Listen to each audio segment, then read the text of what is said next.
ਖੁਸ਼ੀਆਂ ਦੇ ਵਿੱਚ ਵੱਜਦੀ ਸ਼ਹਿਨਾਈ ਸਾਰਿਆਂ ਨੂੰ ਚੰਗੀ ਲੱਗਦੀ ਹੈ ਤੇ ਬੰਬਾਂ ਦਾ ਖੜਾਕ ਕਿਸੇ ਨੂੰ ਵੀ ਠੀਕ ਜਿਹੜਾ ਉਹ ਨਹੀਂ ਲੱਗਦਾ।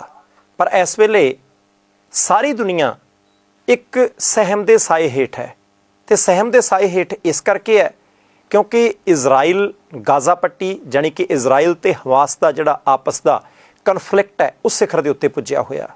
ਅਸੀਂ ਅਜੇ ਇਸ ਗੱਲ ਨੂੰ ਭੁੱਲ ਹੀ ਨਹੀਂ ਸੀ ਸਕੇ ਕਿ ਰੂਸ ਤੇ ਯੂਕਰੇਨ ਦਾ ਯੁੱਧ ਜਾਰੀ ਹੈ।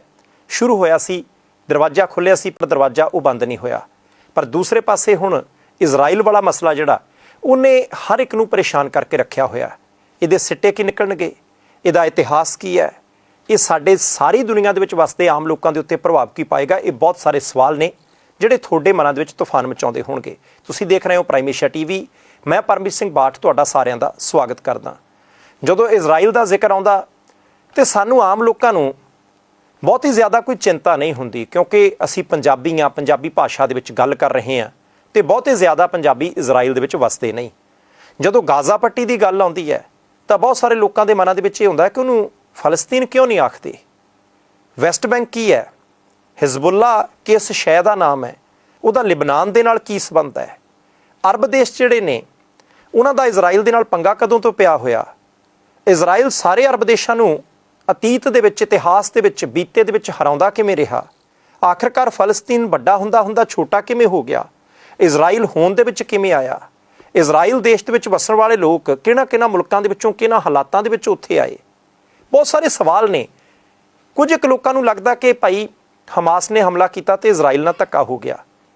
ਬਹੁਤ ਸਾਰੇ ਲੋਕਾਂ ਨੂੰ ਲੱਗਦਾ ਕਿ ਭਾਈ ਫਲਸਤੀਨੀਆਂ ਦੇ ਨਾਲ, ਗਾਜ਼ਾ ਪੱਟੀ ਦੇ ਵਿੱਚ ਵਸਣ ਵਾਲਿਆਂ ਦੇ ਨਾਲ, ਵੈਸਟ ਬੈਂਕ ਦੇ ਵਿੱਚ ਵਸਣ ਵਾਲੇ ਲੋਕਾਂ ਦੇ ਨਾਲ ਧੱਕਾ ਹੋਇਆ। ਆਖਰਕਾਰ ਕਹਾਣੀ ਕੀ ਹੈ? ਕਦੇ ਫਾਸਫੋਰਸ ਬੰਬ ਦੀ ਗੱਲ ਚੱਲਦੀ ਹੈ। ਜਦੋਂ ਅਸੀਂ ਛੋਟੇ ਜ਼ਖਮੀ ਹੋਏ ਬੱਚਿਆਂ ਦੀਆਂ ਤਸਵੀਰਾਂ ਤੇ ਵੀਡੀਓਜ਼ ਦੇਖਦੇ ਹਾਂ ਤੇ ਮਨੁੱਖਤਾ ਦੇ ਉੱਤੇ ਇੱਕ ਸੰਗ ਜਿਹੀ ਆਉਂਦੀ ਹੈ ਕਿ ਅਸੀਂ ਸਭ ਇੱਕ ਮਨੁੱਖ ਹੋਣ ਦੀ ਇੱਕ ਪਾਸੇ ਹਾਮੀ ਭਰਦੇ ਹਾਂ ਤੇ ਦੂਸਰੇ ਪਾਸੇ ਇਹ ਵਿਨਾਸ਼ਕਾਰੀ ਹਥਿਆਰਾਂ ਦਾ ਪ੍ਰਯੋਗ ਕਰਕੇ ਛੋਟੇ ਬੱਚਿਆਂ ਨੂੰ ਵੀ ਇਹਦੇ ਵਿੱਚ ਕਿੰਨੇ ਜ਼ਾਲਮਾਨਾ ਢੰਗ ਦੇ ਨਾਲ ਜ਼ਖਮੀ ਕਰ ਰਹੇ ਹਾਂ, ਮਾਰ ਰਹੇ ਹਾਂ।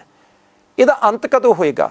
ਇਹਦੇ ਵਿੱਚ ਕੇਸ ਧਿਰ ਦੇ ਜਿਹੜੇ ਉਹ ਟੀਚੇ ਹਾਸਲ ਕਰਨ ਦੀ ਕੋਸ਼ਿਸ਼ ਕੀਤੀ ਜਾ ਰਹੀ। ਆਖਰਕਾਰ ਅਸੀਂ ਸ਼ਾਂਤੀ ਤਾਂ ਸਥਾਪਿਤ ਕਰਨੀ ਹੈ ਨਾ, ਅਸੀਂ ਅੱਗੇ ਨੂੰ ਵਧਣਾ ਹੈ। ਸੋ ਇਹ ਸਾਰਾ ਮਸਲਾ ਗੁੰਝਲ ਕਿੱਥੇ ਹੈ? ਆਖਰਕਾਰ ਗਾਜ਼ਾ ਪੱਟੀ ਦੇ ਵਿੱਚ ਇਸ ਵੇਲੇ ਜਿਹੜੀ ਹਮਾਸ ਜਥੇਬੰਦੀ ਹੈ ਉਹਦਾ ਇਜ਼ਰਾਈਲ ਦੀ ਸਰਕਾਰ ਦੇ ਨਾਲ ਸ਼ੁਰੂ ਹੋਇਆ ਯੁੱਧ ਸਮਾਪਤ ਖਤਮ ਕਿੱਥੇ ਜਾ ਕੇ ਹੋਏਗਾ? ਇਹ ਸਵਾਲਾਂ ਨੂੰ ਸਮਝਣਾ ਬਹੁਤ ਜ਼ਰੂਰੀ ਹੈ। ਚਰਚਾ ਗੰਭੀਰ ਹੋਏਗੀ ਤੇ ਮੈਂ ਸਮੁੱਚੀ ਦੁਨੀਆ ਦੇ ਵਿੱਚ ਵਸਦੇ ਪੰਜਾਬੀਆਂ ਤੋਂ ਇਸ ਗੱਲ ਦੀ ਆਸ ਕਰਦਾ ਕਿ ਇਹਦੇ ਵਿੱਚ ਸਾਡੇ ਤੋਂ ਪੇਤਲੀ ਗੱਲ ਦੀ ਆਸ ਨਾ ਰੱਖਿਓ ਤੇ ਬੱਚੇ ਚਾਹੇ ਉਹ ਗਾਜ਼ਾ ਪੱਟੀ ਦੇ ਵਿੱਚ, ਚਾਹੇ ਲਿਬਨਾਨ ਦੇ ਵਿੱਚ, ਚਾਹੇ ਵੈਸਟ ਬੈਂਕ ਦੇ ਵਿੱਚ, ਤਾਂ ਚਾਹੇ ਇਜ਼ਰਾਈਲ ਦੇ ਵਿੱਚ ਜੇ ਅਨਾਥ ਹੋ ਰਹੇ ਨੇ, ਜ਼ਖਮੀ ਹੋ ਰਹੇ ਨੇ ਜਾਂ ਉਹਨਾਂ ਦੀ ਮੌਤ ਹੋ ਰਹੀ ਹੈ ਤੇ ਉਹਦੇ ਦੋਸ਼ੀ ਕਿਤੇ ਨਾ ਕਿਤੇ ਅਸੀਂ ਵੱਡੀ ਉਮਰ ਦੇ ਸਾਰੇ ਹੀ ਹਾਂ। ਤੇ ਅੱਜ ਇਸ ਬੇਹੱਦ ਸੰਜੀਦਾ ਮਸਲੇ ਦੇ ਉੱਤੇ ਵਿਚਾਰ ਕਰਨ ਦੇ ਲਈ ਸਾਡੇ ਨਾਲ ਗੁਰਮੰਤ ਗਰੇਵਾਲ ਸਾਹਿਬ ਨੇ ਤੇ ਗੁਰਮੰਤ ਗਰੇਵਾਲ ਸਾਹਿਬ ਦੇ ਬਾਬਤ ਬਹੁਤੀ ਚਰਚਾ ਕਰਨ ਦੀ ਲੋੜ ਨਹੀਂ ਕਿਉਂਕਿ ਲੰਬੇ ਸਮੇਂ ਤੋਂ ਪ੍ਰਾਈਮ ਏਸ਼ੀਆ ਟੀਵੀ ਦੇ ਨਾਲ ਜੁੜੇ ਹੋਏ ਨੇ। ਕੈਨੇਡਾ ਦੀ ਰਾਜਨੀਤੀ ਦੇ ਵਿੱਚ ਇੱਕ ਵੱਡਾ ਕੱਦ ਉਹ ਰੱਖਦੇ ਰਹੇ ਨੇ। ਕੈਨੇਡਾ ਦੇ ਕਈ ਵਾਰ ਮੈਂਬਰ ਪਾਰਲੀਮੈਂਟ ਚੁਣੇ ਗਏ। ਇੱਥੋਂ ਤੱਕ ਕਿ ਕੈਨੇਡਾ ਦੀ ਪਾਰਲੀਮੈਂਟ ਦੇ ਵਿੱਚ ਵਿਰੋਧੀ ਧਿਰ ਦੇ ਉਪ ਨੇਤਾ ਰਹੇ ਤੇ ਸਭ ਤੋਂ ਅਹਿਮ ਗੱਲ ਕਿ ਉਹਨਾਂ ਨੂੰ ਕਈ ਐਸੀਆਂ ਕਮੇਟੀਆਂ ਦੇ ਜਿਹੜੇ ਹੈ ਉਹ ਮੈਂਬਰ ਬਣਨ ਦਾ ਮਾਣ ਪ੍ਰਾਪਤ ਹੋਇਆ ਜਿਹੜੀਆਂ ਕਮੇਟੀਆਂ ਕੈਨੇਡਾ ਨੂੰ ਰਿਪਰੈਜ਼ੈਂਟ ਕਰਦੀਆਂ ਸੀ ਵੱਖ-ਵੱਖ ਮੁਲਕਾਂ ਦੇ ਵਿੱਚ ਤੇ ਵੱਖ-ਵੱਖ ਇਸ਼ੂਜ਼ ਦੇ ਉੱਤੇ। ਤੇ ਗੁਰਮੰਤ ਗਰੇਵਾਲ ਸਾਹਿਬ ਨੇ ਇਜ਼ਰਾਈਲ, ਵੈਸਟ ਬੈਂਕ, ਗਾਜ਼ਾ ਪੱਟੀ ਜਿੱਥੇ ਇਹ ਸਾਰਾ ਕੁਝ ਇਸ ਵੇਲੇ ਚੱਲ ਰਿਹਾ ਹੈ ਉਹਨਾਂ ਸਾਰੇ ਇਲਾਕਿਆਂ ਦਾ ਦੌਰਾ ਕੀਤਾ ਹੋਇਆ। ਕਹਿਣ ਦਾ ਭਾਵ ਕਿ ਜੋ ਉੱਥੋਂ ਦੇ ਲੋਕ ਹੱਡੀ ਹੰਢਾ ਰਹੇ ਨੇ ਉਸ ਚੀਜ਼ ਨੂੰ ਅੱਖੀਂ ਤੱਕਿਆ ਹੋਇਆ, ਆਤਮਸਾਤ ਕੀਤਾ ਹੋਇਆ। ਤੇ ਅੱਜ ਉਹਨਾਂ ਤੋਂ ਕੁਝ ਮਿੰਟਾਂ ਦੇ ਵਿੱਚ ਆਪਾਂ ਸਮਝਣ ਦੀ ਕੋਸ਼ਿਸ਼ ਕਰਦੇ ਹਾਂ ਕਿ ਵਰਤਮਾਨ ਹਾਲਾਤ ਕੀ ਨੇ, ਇਹ ਸਾਰਾ ਕੁਝ ਇੱਥੇ ਤੱਕ ਅਪੜਿਆ ਕਿਵੇਂ, ਆਖਰਕਾਰ ਧੱਕਾ ਕਿਹਦੇ ਨਾਲ ਹੋ ਰਿਹਾ ਤੇ ਸਭ ਤੋਂ ਵੱਡੀ ਗੱਲ ਇਹਦਾ ਹੱਲ ਕੀ ਹੈ। ਗਰੇਵਾਲ ਸਾਹਿਬ ਤੁਹਾਡਾ ਸਵਾਗਤ ਹੈ ਜੀ ਪ੍ਰਾਈਮ ਏਸ਼ੀਆ ਟੀਵੀ ਤੇ। ਧੰਨਵਾਦ ਜੀ। ਗਰੇਵਾਲ ਸਾਹਿਬ, ਜੀ ਨਹੀਂ ਕਰਦਾ ਹੁੰਦਾ ਸਵੇਰੇ ਉੱਠ ਕੇ ਅਖਬਾਰ ਦਾ ਪੰਨਾ ਫੋਲਣ ਨੂੰ ਕਿਉਂਕਿ ਸਭ ਤੋਂ ਮੋਹਰੇ ਫਰੰਟ ਪੇਜ ਦੇ ਉੱਤੇ ਸਭ ਤੋਂ ਅੱਗੇ ਜਿਹੜੀ ਤਸਵੀਰ ਛਪੀ ਹੁੰਦੀ ਹੈ ਜਾਂ ਤਾਂ ਕਿਸੇ ਜ਼ਖਮੀ ਬੱਚੇ ਦੀ ਹੁੰਦੀ ਹੈ ਜਾਂ ਡਿੱਗ ਰਹੀ ਇਮਾਰਤ ਦੀ ਹੁੰਦੀ ਹੈ ਜਾਂ ਜ਼ਖਮੀਆਂ ਤੇ ਮਰਨ ਵਾਲਿਆਂ ਦੇ ਅੰਕੜੇ ਨਾਲ ਹੁੰਦੀ ਹੈ। ਟੀਵੀ ਔਨ ਕਰ ਲਈਦਾ ਪਰ ਅੱਖਾਂ ਨੀਵੀਆਂ ਕਰਕੇ ਇਸ ਕਰਕੇ ਰੱਖੀ ਦੀਆਂ ਕਿਉਂਕਿ ਜਿਹੜੇ ਦ੍ਰਿਸ਼ ਇਜ਼ਰਾਈਲ, ਗਾਜ਼ਾ ਪੱਟੀ, ਲਿਬਨਾਨ ਜਾਂ ਵੈਸਟ ਬੈਂਕ ਵਾਲੇ ਇਲਾਕੇ ਦੇ ਵਿੱਚੋਂ ਇਸ ਵੇਲੇ ਆ ਰਹੇ ਨੇ ਉਹ ਦ੍ਰਿਸ਼ ਦੇਖਣ ਦੇ ਲਈ ਇੱਕ ਹੌਸਲਾ ਚਾਹੀਦਾ ਕਿਉਂਕਿ ਵਿਨਾਸ਼ ਹੈ ਉਹਦੇ ਵਿੱਚ। ਮੈਂ ਤੁਹਾਡੇ ਤੋਂ ਜਾਣਨਾ ਚਾਹੁੰਦਾ ਕਿਉਂਕਿ ਤੁਸੀਂ ਦੌਰਾ ਵੀ ਉਸ ਇਲਾਕੇ ਦਾ ਜਿਹੜਾ ਤਕਰੀਬਨ 24-25 ਸਾਲ ਪਹਿਲਾਂ ਕੀਤਾ ਹੋਇਆ, ਸਾਰਾ ਕੁਝ ਉਹ ਵੇਖਿਆ ਹੋਇਆ ਅੱਖੀਂ। ਪਹਿਲਾਂ ਵਰਤਮਾਨ ਸਥਿਤੀ ਥੋੜ੍ਹੇ ਮਿੰਟਾਂ ਦੇ ਵਿੱਚ ਸਮਝਾ ਦਿਓ ਕਿ ਇਸ ਵੇਲੇ ਹਾਲਾਤ ਕੀ ਨੇ, ਉਹਦੇ ਤੋਂ ਬਾਅਦ ਅਸੀਂ ਕਸੂਰਵਾਰ ਵੀ ਪੁੱਛਣਾ ਤੇ ਇਤਿਹਾਸ ਵੀ ਪੁੱਛਣਾ ਹੈ। ਭੱਟ ਸਾਹਿਬ, ਜਿਸ ਤਰ੍ਹਾਂ ਤੁਸੀਂ ਪਹਿਲਾਂ ਸ਼ੁਰੂ ਦੇ ਵਿੱਚ ਦੱਸਿਆ, ਅਜਿਹੀ ਖਬਰ ਦੇਖ ਕੇ ਕਿਸੇ ਦਾ ਵੀ ਹਿਰਦਾ ਬਲੁੰਦਣੋਂ ਬਚਦਾ ਨਹੀਂ। ਪਰ ਜੇ ਅਸੀਂ ਦੇਖਦੇ ਹਾਂ ਕਿ ਕਰੰਟ ਸਿਚੁਏਸ਼ਨ ਦੇ ਵਿੱਚ ਦੋਸ਼ੀ ਕੌਣ ਹੈ, ਉਹ ਬੜੀ ਵੱਡੀ ਗੱਲ ਹੈ ਫਾਈਂਡ ਆਊਟ ਕਰਨਾ। ਪਰ ਇਸ ਚੀਜ਼ ਦੇ ਨਾਲ ਸਾਰੇ ਲੋਕ, ਮੇਰਾ ਖਿਆਲ ਦੇਖਣ ਵਾਲੇ ਸਾਡੇ ਜਿਹੜੇ ਦਰਸ਼ਕ ਨੇ, ਐਗਰੀ ਕਰਨਗੇ, ਜਾਂ ਕੋਈ ਵੀ ਸਮੁੱਚੀ ਸਾਫ਼ ਸੁਥਰੀ ਬੁੱਧੀ ਵਾਲਾ ਵਿਅਕਤੀ ਇਸ ਚੀਜ਼ ਨਾਲ ਜ਼ਰੂਰ ਐਗਰੀ ਕਰੇਗਾ ਕਿ ਜਿਹੜੀ ਵਾਇਲੈਂਸ ਹੋ ਰਹੀ ਹੈ ਉਹ ਬੜੀ ਭੈੜੀ ਚੀਜ਼ ਆ, ਮਨੁੱਖਤਾ ਦੇ ਉੱਤੇ ਇੱਕ ਬੜਾ ਵੱਡਾ ਕਲੰਕ ਹੈ। ਇਹ ਆਪਾਂ ਇਹ ਨਹੀਂ ਕਹਿ ਸਕਦੇ ਕਿ ਇੱਕ ਗਲਤ ਹੋਈ ਗੱਲ ਤੇ ਦੂਜੀ ਗਲਤ ਹੋ ਜਾਵੇ ਤਾਂ two wrongs make it right, that is not true. ਹੁਣ ਜਦੋਂ ਅਸੀਂ ਦੇਖਦੇ ਹਾਂ ਕਿ 7 ਅਕਤੂਬਰ ਨੂੰ ਜੋ ਹਮਾਸ ਨੇ ਅਟੈਕ ਕੀਤਾ, ਜਿਹਦੇ 'ਚ ਤਕਰੀਬਨ 1405 ਇਨੋਸੈਂਟ ਲੋਕੀ ਮਾਰੇ ਗਏ, ਬੜੇ ਦਰਦਨਾਕ ਤਰੀਕੇ ਦੇ ਨਾਲ ਹਮਾਸ ਨੇ ਉਹਨਾਂ ਐਂਟਰਟੇਨਮੈਂਟ ਕਰਦੇ ਲੋਕਾਂ ਦੇ ਉੱਤੇ ਅਟੈਕ ਕੀਤਾ, ਘਰਾਂ ਦੇ ਵਿੱਚੋਂ ਕੱਢ ਕੇ ਲੋਕਾਂ ਨੂੰ ਮਾਰਿਆ ਗਿਆ ਤੇ 1405 ਦੇ ਕਰੀਬ ਮਾਰੇ ਗਏ ਤੇ ਫਿਰ 212 ਦੇ ਕਰੀਬ ਹੌਸਟੇਜਸ ਲੈ ਕੇ ਉਹ ਗਾਜ਼ਾ ਜਾ ਬੜੇ। ਤੇ ਉਹ ਸਿਚੁਏਸ਼ਨ ਹੈ ਜਿਹੜੀ ਉਹਨੂੰ ਕੰਡੈਮ ਕਰਨ ਤੋਂ ਮੇਰਾ ਖਿਆਲ ਹੈ ਕੋਈ ਵੀ ਵਿਅਕਤੀ ਵਾਂਝਾ ਨਹੀਂ ਰਹਿੰਦਾ। ਪਰ ਦੂਸਰੇ ਪਾਸੇ ਜਦੋਂ ਇਜ਼ਰਾਈਲ ਅਟੈਕ ਕਰਦਾ, ਇੱਕ ਦਿਨ ਦੇ ਵਿੱਚ ਕੱਲ੍ਹ 320 ਅਟੈਕ ਕੀਤੇ ਤੇ 400 ਨਵੇਂ ਬੰਦੇ ਮਾਰੇ ਗਏ, ਉਹਨਾਂ ਦੇ ਵਿੱਚ ਬੱਚੇ ਵੀ ਸ਼ਾਮਲ ਨੇ। ਹੁਣ ਤੱਕ 5000 ਦੇ ਕਰੀਬ ਲੋਕੀ ਗਾਜ਼ਾ ਸਟ੍ਰਿਪ ਦੇ ਵਿੱਚ ਮਾਰੇ ਗਏ। ਈਵਨ 95 ਵੈਸਟ ਬੈਂਕ ਦੇ ਵਿੱਚ ਵੀ ਮਾਰੇ ਗਏ, ਜਿਹੜਾ ਗਾਜ਼ਾ ਨਾਲੋਂ ਕੁਝ ਦੂਰੀ ਦੇ ਉੱਤੇ ਹੈ। ਗਾਜ਼ਾ ਸਟ੍ਰਿਪ ਛੋਟੀ ਜਿਹੀ ਸਟ੍ਰਿਪ ਆ, ਜਿਹਦੇ ਬਾਰੇ ਆਪਾਂ ਡਿਟੇਲ 'ਚ ਗੱਲ ਕਰਦੇ ਹਾਂ। ਪਰ ਜੋ ਉੱਥੇ ਵਿਅਕਤੀ ਮਾਰੇ ਗਏ ਨੇ ਹੁਣ ਤੱਕ 5000 ਤੋਂ ਉੱਤੇ, ਤੇ ਫਿਰ ਤਕਰੀਬਨ 1.5 ਲੱਖ ਦੇ ਕਰੀਬ ਲੋਕੀ ਬੇਘਰ ਹੋ ਚੁੱਕੇ ਨੇ। 1500 ਦੇ ਕਰੀਬ ਘਰ ਤੋੜੇ ਭੰਨੇ ਗਏ ਨੇ। 15000 ਤੋਂ ਵੱਧ ਲੋਕੀ ਜ਼ਖਮੀ ਹੋ ਚੁੱਕੇ ਨੇ। ਉੱਥੇ ਜਿਹੜੀ ਹਿਊਮੈਨਿਟੇਰੀਅਨ ਏਡ ਹੈ ਉਹ ਪਹੁੰਚ ਨਹੀਂ ਰਹੀ। ਹਜ਼ਾਰਾਂ ਦੇ ਕਰੀਬ ਜਾਂ ਸੈਂਕੜਿਆਂ ਦੇ ਕਰੀਬ ਟਰੱਕ ਨੇ ਇਜਿਪਟ ਦੇ ਵਿੱਚ ਵੇਟ ਕਰ ਰਹੇ ਨੇ ਬਾਰਡਰ ਕ੍ਰਾਸ ਕਰਨ ਦੇ ਲਈ, ਪਰ ਸੜਕਾਂ ਦਾ ਸਤਿਆਨਾਸ਼ ਹੋਇਆ। ਟਰੱਕ ਉਹਨਾਂ ਸੜਕਾਂ 'ਤੇ ਚੱਲ ਨਹੀਂ ਸਕਦੇ। ਤੇ ਜਦੋਂ ਜੇ ਉੱਥੇ ਟਰੱਕ ਪਹੁੰਚਦੇ ਵੀ ਨੇ, ਜਿਹੜੀ ਇੰਟਰਨੈਸ਼ਨਲ ਹਿਊਮੈਨਿਟੇਰੀਅਨ ਏਡ ਉੱਥੇ ਜਾਣੀ ਚਾਹੀਦੀ ਹੈ, ਜਦੋਂ ਲੋਕੀ ਨਹੀਂ ਰਹਿਣਗੇ ਤਾਂ ਏਡ ਦਾ ਉੱਥੇ ਕੀ ਫਾਇਦਾ। ਬਿਲਡਿੰਗਾਂ ਦੇ ਉੱਤੇ ਬਿਲਡਿੰਗਾਂ ਢਹਿ ਰਹੀਆਂ ਨੇ ਤੇ ਬੜੀ ਬੁਰੀ ਹਾਲਤ ਹੈ। ਇਜ਼ਰਾਈਲ ਨੇ ਤਕਰੀਬਨ 1.5 ਲੱਖ ਉਹਨਾਂ ਦੇ ਫੌਜੀ ਨੇ, ਉਸ ਤੋਂ ਬਿਨਾਂ 3,60,000 ਦੇ ਕਰੀਬ ਜਿਹੜੇ ਰਿਜ਼ਰਵ ਨੇ ਉਹ ਵੀ ਬੁਲਾਏ ਹੋਏ ਨੇ। ਹੁਣ ਇਹ ਲੱਗ ਰਿਹਾ ਕਿ ਗਰਾਊਂਡ ਇਨਵੇਜਨ, ਗਰਾਊਂਡ ਅਟੈਕ ਹੈ ਜਿਹੜਾ ਉਹ ਹੋਏਗਾ। ਇਸ ਤੋਂ ਪਹਿਲਾਂ ਇਹ ਜਹਾਜ਼ਾਂ ਦੇ ਨਾਲ ਬੰਬ ਸਿੱਟੇ ਗਏ ਨੇ, ਹਜ਼ਾਰਾਂ ਦੀ ਗਿਣਤੀ ਦੇ ਵਿੱਚ ਬੰਬ ਸਿੱਟੇ ਗਏ ਨੇ, ਵੱਡੀਆਂ ਵੱਡੀਆਂ ਬਿਲਡਿੰਗਾਂ ਤਹਿ-ਨਾਸ ਉਹਨਾਂ ਦਾ ਕੀਤਾ ਗਿਆ। ਤੇ ਉਸ ਤੋਂ ਬਾਅਦ ਹੁਣ ਜਦੋਂ ਗਰਾਊਂਡ ਅਟੈਕ ਹੋਣਾ ਤਾਂ ਉਹ ਇਸ ਤੋਂ ਵੀ ਭਿਆਨਕ ਨਤੀਜੇ ਲੈ ਕੇ ਆਵੇਗਾ। ਜੀ ਗਰੇਵਾਲ ਸਾਹਿਬ, ਇਹ ਗੱਲ ਤੁਹਾਡੀ ਠੀਕ ਹੈ ਕਿ ਜਦੋਂ ਤੁਸੀਂ ਇਹ ਸ਼ਬਦ ਵਰਤਿਆ ਨਾ ਕਿ ਇਸ ਤੋਂ ਵੀ ਭਿਆਨਕ ਨਤੀਜੇ ਲੈ ਕੇ ਆਏਗਾ, ਤੇ ਉਹ ਡਰਾਉਣ ਵਾਲਾ, ਕੰਬਾਉਣ ਵਾਲਾ, ਕਿਉਂਕਿ ਜਿਹੜੇ ਉੱਥੇ ਬੱਚੇ, ਬਜ਼ੁਰਗ, ਬਿਮਾਰ ਇਸ ਵੇਲੇ ਰਾਹਤ ਦੀ ਉਡੀਕ ਕਰ ਰਹੇ ਹੈ, ਉਹਨਾਂ ਦੇ ਲਈ ਇਹ ਖਬਰਾਂ ਜਿਹੜੀਆਂ ਉਹ ਥੋੜ੍ਹੀਆਂ ਜਿਹੀਆਂ ਝੰਜੋੜਨ ਵਾਲੀਆਂ। ਹੁਣ ਗਰੇਵਾਲ ਸਾਹਿਬ, ਮੈਂ ਇਹ ਜਾਣਨਾ ਚਾਹੁੰਦਾ ਕਿ ਹਾਲਾਤ ਕੀ ਨੇ, ਕਿਉਂਕਿ ਜਦੋਂ ਅਸੀਂ ਫਲਸਤੀਨ ਦਾ ਨਕਸ਼ਾ ਦੇਖਦੇ ਹਾਂ, ਕਦੇ ਬਹੁਤ ਵੱਡਾ ਹੁੰਦਾ ਸੀ, 10 ਸਾਲ ਬਾਅਦ ਨਕਸ਼ਾ ਦੇਖੀਏ, ਫਿਰ ਛੋਟਾ ਹੁੰਦਾ, ਛੋਟੀਆਂ ਪੱਟੀਆਂ ਦੇ ਵਿੱਚ ਵੰਡਿਆ ਗਿਆ, ਤੇ ਅੱਜ ਫਲਸਤੀਨ ਦੇਸ਼ 2 ਹਿੱਸਿਆਂ ਦੇ ਵਿੱਚ ਹੈ, ਇੱਕ ਪਾਸੇ ਵੈਸਟ ਬੈਂਕ, ਦੂਸਰੇ ਪਾਸੇ ਗਾਜ਼ਾ ਪੱਟੀ। ਆਖਿਰਕਾਰ ਇਤਿਹਾਸ ਕੀ ਹੈ? ਇਹ ਲੜਾਈ ਦਾ ਮੁੱਢ ਕਿੱਥੋਂ ਵੱਜਾ? ਜੇ ਆਪਾਂ ਕੁਝ ਇੱਕ ਮਿੰਟਾਂ ਦੇ ਵਿੱਚ ਸਾਰੀ ਚੀਜ਼ ਨੂੰ ਸਮਝਣਾ ਹੋਵੇ, ਕਸੂਰਵਾਰ ਕੌਣ ਹੈ? ਜਾਣੀ ਇੱਥੇ ਤੱਕ ਅੱਜ ਇੱਕ ਦੂਜੇ ਦੇ ਖੂਨ ਦੇ ਪਿਆਸੇ ਹੋਏ ਆ, ਦੋਵੇਂ ਧਿਰਾਂ ਕਹਿ ਰਹੀਆਂ ਕਿ ਅਸੀਂ ਠੀਕ ਹਾਂ। ਇਹ ਭਾਰਤ ਦੇ ਨਾਲ ਹੀ ਮੈਂ ਦੇਖ ਰਿਹਾ ਸੀ ਜਦੋਂ ਪੜ੍ਹਨ ਦੀ ਕੋਸ਼ਿਸ਼ ਕਰ ਰਿਹਾ ਸੀ ਕਿ ਆਜ਼ਾਦੀ 1-2 ਸਾਲ ਅੱਗੇ ਪਿੱਛੇ ਜਾ ਕੇ ਮਿਲੀ ਹੈ, ਪਤਾ ਨਹੀਂ ਆਜ਼ਾਦੀ ਮਿਲੀ ਹੈ ਕਿ ਕੀ ਮਿਲੀ ਹੈ। ਤੇ 1948 ਦੇ ਵਿੱਚ ਇਜ਼ਰਾਈਲ ਬਣਿਆ, 1947 ਦੇ ਵਿੱਚ ਭਾਰਤ ਪਾਕਿਸਤਾਨ ਦੀ ਵੰਡ ਹੋਈ ਹੈ। ਰੌਲਾ ਸਾਡਾ ਵੀ ਨਹੀਂ ਮੁੱਕਿਆ ਤੇ ਰੌਲਾ ਉਹਨਾਂ ਦਾ ਵੀ ਨਹੀਂ ਮੁੱਕਿਆ। ਅਸੀਂ ਸ਼ੁਕਰ ਕਰਦੇ ਹਾਂ ਕਿ ਇੰਨੀ ਵੱਡੀ ਪੱਧਰ ਦੇ ਉੱਤੇ ਜਾਨੀ ਨੁਕਸਾਨ ਭਾਰਤ ਪਾਕਿਸਤਾਨ ਵਾਲੇ ਪਾਸੇ ਤਾਂ ਅਸੀਂ ਕਰਨੋਂ ਬਚਾ ਹੀ ਹੈ ਅਜੇ ਤੱਕ। ਪਰ ਉਹ ਸਾਰਾ ਕੁਝ ਹੈ ਕੀ, ਜੇ ਇਸ ਚੀਜ਼ ਨੂੰ ਸਮਝਣਾ ਹੋਵੇ, ਕਿਉਂਕਿ ਅਸੀਂ ਪੰਜਾਬੀ ਹੁਣ ਪੜ੍ਹਨ ਦੇ ਆਦੀ ਨਹੀਂ ਰਹੇ, ਰਿਸਰਚ ਕਰਨ ਦੇ ਆਦੀ ਨਹੀਂ ਰਹੇ ਬਹੁਤੇ, ਅਸੀਂ ਗੱਲ ਸੁਣਨ ਦੇ ਉੱਤੇ ਹੀ ਯਕੀਨ ਰੱਖਦੇ ਹਾਂ। ਤੇ ਗੱਲ ਨੂੰ ਖੋਲ੍ਹ ਕੇ ਇਤਿਹਾਸ ਸਮਝਾ ਦਿਓ ਜੀ ਇਹਦਾ। ਮੈਂ ਇਹਨੂੰ WhatsApp 3 ਹਿੱਸਿਆਂ 'ਚ ਵੰਡਦਾ ਤੁਹਾਡੇ ਕੁਐਸਚਨ ਨੂੰ। ਇੱਕ ਤਾਂ ਜਿਹੜੀ ਕਰੰਟ ਸਿਚੁਏਸ਼ਨ ਦੇ ਕਸੂਰਵਾਰ ਕੌਣ ਆ, ਕਿੱਥੇ ਸਿਚੁਏਸ਼ਨ ਹੈ, ਤੇ ਇਸ ਤੋਂ ਇਲਾਵਾ ਜਿਹੜਾ ਇਤਿਹਾਸ ਆ ਉਹ, ਤੇ ਫਿਰ ਉਹਦੀ ਇੰਡੀਆ, ਪਾਕਿਸਤਾਨ ਤੇ ਇਜ਼ਰਾਈਲ ਪੈਲਸਟਾਈਨ ਦੇ ਨਾਲ ਤੁਲਨਾ। ਜੀ ਪਹਿਲਾਂ ਆਪਾਂ ਗੱਲ ਕਰਦੇ ਹਾਂ ਕਿ ਜੇ ਆਪਾਂ 1917 ਦੇ ਵਿੱਚ ਮੈਪ ਦੇਖੀਏ ਤਾਂ ਉਹ 100% ਪੈਲਸਟਾਈਨ ਦਾ ਏਰੀਆ ਹੈ। ਜੇ ਆਪਾਂ ਮੈਪ ਦੇ ਉੱਤੇ ਝਾਤੀ ਮਾਰਦੇ ਹਾਂ ਤਾਂ ਬਿਲਕੁਲ ਉਹ ਹਰੇ ਰੰਗ ਦਾ ਮੈਪ ਜਿਹੜਾ ਪੈਲਸਟਾਈਨ ਨੂੰ ਦਰਸਾ ਰਿਹਾ। ਫਿਰ ਉਸ ਤੋਂ ਬਾਅਦ 1946 ਦੇ ਵਿੱਚ ਉਹ ਮੈਪ ਉਸੇ ਤਰ੍ਹਾਂ ਹੀ ਬਰਕਰਾਰ ਸੀ ਅਤੇ 1947 ਦੇ ਵਿੱਚ ਉੱਥੇ ਪੋਪੂਲੇਸ਼ਨ ਜਿਊਜ਼ ਦੀ ਵੱਧਦੀ ਗਈ ਹੌਲੀ ਹੌਲੀ, ਅਤੇ ਜਿਊਜ਼ ਨੂੰ ਬਾਹਰਲੇ ਦੇਸ਼ਾਂ ਦੇ ਵਿੱਚੋਂ ਕੱਢਿਆ ਗਿਆ ਜਾਂ ਉੱਥੇ ਮੂਵ ਕੀਤਾ ਗਿਆ। 1947 ਦੇ ਵਿੱਚ ਯੂਨਾਈਟਿਡ ਨੇਸ਼ਨ ਨੇ ਇੱਕ ਮੁੱਦੇ ਦੇ ਤੌਰ ਤੇ ਸਾਰੇ ਏਰੀਆ ਨੂੰ ਡਿਵਾਈਡ ਕਰ ਦਿੱਤਾ। 48% ਏਰੀਆ ਦੇ ਦਿੱਤਾ ਪੈਲਸਟੀਨੀਅਨਾਂ ਨੂੰ, 44% ਦੇਤਾ ਏਰੀਆ ਇਜ਼ਰਾਈਲ ਦੇ ਜਿਊਜ਼ ਨੂੰ ਜੀ, ਤੇ 8% ਏਰੀਆ ਯੂਨਾਈਟਿਡ ਨੇਸ਼ਨ ਨੇ ਆਪਦੇ ਕੋਲੇ ਰੱਖ ਲਿਆ। ਜਿਹੜਾ ਏਰੀਆ ਆਪਣੇ ਕੋਲ ਰੱਖਿਆ ਉਹ ਜੇਰੂਸਲਮ ਦਾ ਏਰੀਆ ਸੀ। ਉੱਥੇ 3 ਧਰਮਾਂ ਦੇ ਵੱਡੇ ਸਥਾਨ ਨੇ, ਕ੍ਰਿਸਚੀਅਨਸ ਦਾ, ਮੁਸਲਿਮਸ ਦਾ ਤੇ ਜਿਊਜ਼ ਦਾ। ਜੀ, ਜਿਊਜ਼ ਦਾ ਉੱਥੇ ਬੈਥਲਾਹੈਮ ਜਗ੍ਹਾ ਦੇ ਵਿੱਚ ਉਹਨਾਂ ਦੀ ਆਪਣੇ ਧਰਮ ਦੇ ਹਿਸਾਬ ਦੇ ਨਾਲ ਹੈ। ਫਿਰ ਉੱਥੇ ਇੱਕ ਕ੍ਰਿਸਚੀਅਨ ਦਾ ਇਸ ਕਰਕੇ ਇੰਪੋਰਟੈਂਟ ਏਰੀਆ ਕਿਉਂਕਿ ਜੀਸਸ ਦਾ ਬਰਥ ਹੋਇਆ ਤੇ ਜੀਸਸ ਦੀ ਕਰੂਸੀਫਿਕੇਸ਼ਨ ਹੋਈ। ਮੈਂ ਉਹ ਵੀ ਪੱਥਰ ਦੇਖਿਆ ਜਿੱਥੇ ਜੀਸਸ ਕ੍ਰਾਈਸਟ ਨੂੰ ਜਦੋਂ ਕ੍ਰਾਸ ਦੇ ਉੱਤੇ ਚੜਾਇਆ ਗਿਆ, ਸੂਲੀ ਤੇ ਚੜਾਇਆ ਗਿਆ, ਤਾਂ ਉਹ ਜਗ੍ਹਾ। ਸੋ ਉੱਥੇ ਮੁਸਲਮਾਨਾਂ ਦੇ ਤੀਜਾ ਵੱਡਾ ਇਤਿਹਾਸਿਕ ਧਾਰਮਿਕ ਸਥਾਨ ਹੈ। ਇੱਕ ਤਾਂ ਮੱਕਾ ਹੈ, ਮਦੀਨਾ ਹੈ, ਇਹ ਦੋਨੇ ਸਾਊਦੀ ਅਰੇਬੀਆ 'ਚ ਨੇ। ਤੀਸਰਾ ਹੈ ਐਲ ਅਕਸਾ, ਇਹ ਇੱਕ ਮੌਸਕ ਹੈ। ਉਹ ਮੌਸਕ ਹੈ ਜਿਹੜੀ ਉਹ ਜੇਰੂਸਲਮ ਦੇ ਵਿੱਚ ਹੈ ਅਤੇ ਉਹ ਮੌਸਕ ਮੁਸਲਮਾਨਾਂ ਦਾ ਇੱਕ ਮਹੱਤਵਪੂਰਨ ਤੀਸਰੇ ਵੱਡੇ ਲੈਵਲ ਦਾ ਧਾਰਮਿਕ ਸਥਾਨ ਹੈ। 150 ਸਾਲ ਪਹਿਲਾਂ ਜਿਊਜ਼ ਨੇ ਅਰਬ ਦੇ ਲੋਕਾਂ ਤੋਂ ਕੁਝ ਜ਼ਮੀਨ ਖਰੀਦੀ ਸੀ ਉਸ ਏਰੀਏ ਦੇ ਵਿੱਚ, ਅਤੇ ਉਸ ਤੋਂ ਬਾਅਦ ਜਦੋਂ 48, 44 ਅਤੇ 8% ਦੀ ਰੇਸ਼ੋ ਦੇ ਨਾਲ ਇਹ ਏਰੀਆ ਵੰਡਿਆ ਗਿਆ ਯੂਨਾਈਟਿਡ ਨੇਸ਼ਨ ਵੱਲੋਂ, ਤਾਂ 48% ਏਰੀਆ ਦੇ ਵਿੱਚ ਪੈਲਸਟੀਨੀਅਨ ਰਹਿੰਦੇ ਸੀ।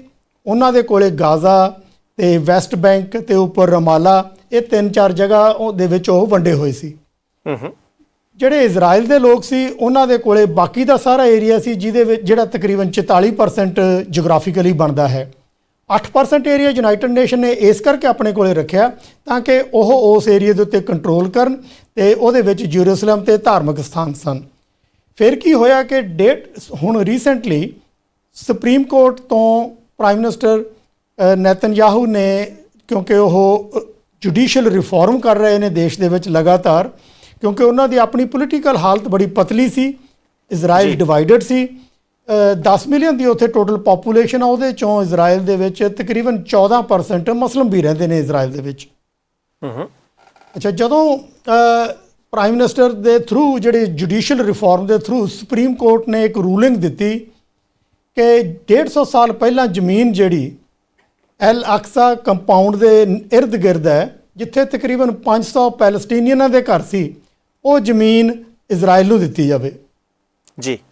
ਉਸ ਨੂੰ ਝਗੜੇ ਨੂੰ ਲੈ ਕੇ ਮੁਸਲਿਮ ਜਦੋਂ ਉੱਥੇ ਪ੍ਰੇਅਰ ਕਰਨ ਦੇ ਲਈ ਪਹੁੰਚੇ ਇੱਕ ਵਾਰ ਕਿਸੇ ਖਾਸ ਤਿਉਹਾਰ ਦੇ ਉੱਤੇ, ਤਾਂ ਉਹਨਾਂ ਨੇ ਪ੍ਰੋਟੈਸਟ ਵੀ ਕੀਤਾ। ਸਿਕਿਉਰਿਟੀ ਫੋਰਸਿਸ ਨੇ ਐਲ ਅਕਸਾ ਮੌਸਕ ਦੇ ਅੰਦਰ ਜਾ ਕੇ ਸਿਕਿਉਰਿਟੀ ਫੋਰਸਿਸ ਦੇ ਵਿੱਚ ਗਏ ਅਤੇ ਉਹਦੇ ਨਾਲ ਉੱਥੋਂ ਦੀ ਪ੍ਰੋਬਲਮ ਵਧੀ। ਇਹ ਪ੍ਰੋਬਲਮ ਹੈ ਜਿਹੜੀ, ਇਹ ਇੱਕ ਰੂਟ ਕਾਜ਼ ਹੈ ਜਿਹਦੇ ਕਰਕੇ ਰੀਸੈਂਟ ਪ੍ਰੋਬਲਮਸ ਨੇ ਜਿਹੜੀਆਂ ਇਹ ਸਾਹਮਣੇ ਆਈਆਂ ਨੇ। ਦੂਸਰੀ ਵੱਡੀ ਪ੍ਰੋਬਲਮ ਹੈ ਜਿਹੜੀ ਉਹ ਇਹ ਹੈ ਕਿ ਜਦੋਂ ਪ੍ਰਾਈਮ ਮਿਨਿਸਟਰ ਨੇਤਨਯਾਹੂ ਦੀਆਂ ਡਿਫਰੈਂਟ ਗਵਰਨਮੈਂਟਸ ਆਈਆਂ, ਤਾਂ ਉਹਨਾਂ ਨੇ 2 ਚੀਜ਼ਾਂ ਕੀਤੀਆਂ। ਇੱਕ ਤਾਂ ਇਹ ਕਿ ਪੈਲਸਟੀਨੀਅਨ ਨੂੰ ਡਿਵਾਈਡ ਕੀਤਾ ਜਾਵੇ, ਫਿਰ ਜਿਹੜੀ ਪੈਲਸਟੀਨੀਅਨ ਅਥਾਰਟੀ ਦੀ ਪਾਵਰ ਆ ਉਹਨੂੰ ਅੰਡਰਮਾਈਨ ਕੀਤਾ ਜਾਵੇ, ਤਾਂ ਕਿ ਉਹਨਾਂ 'ਚ ਹਿੰਮਤ ਨਾ ਰਹੇ ਉਹ ਪੈਲਸਟਾਈਨ ਨੂੰ ਕਦੇ ਵੀ ਆਪਣੇ ਦੇਸ਼ ਨੂੰ ਬਰਕਰਾਰ ਰੱਖ ਸਕਣ।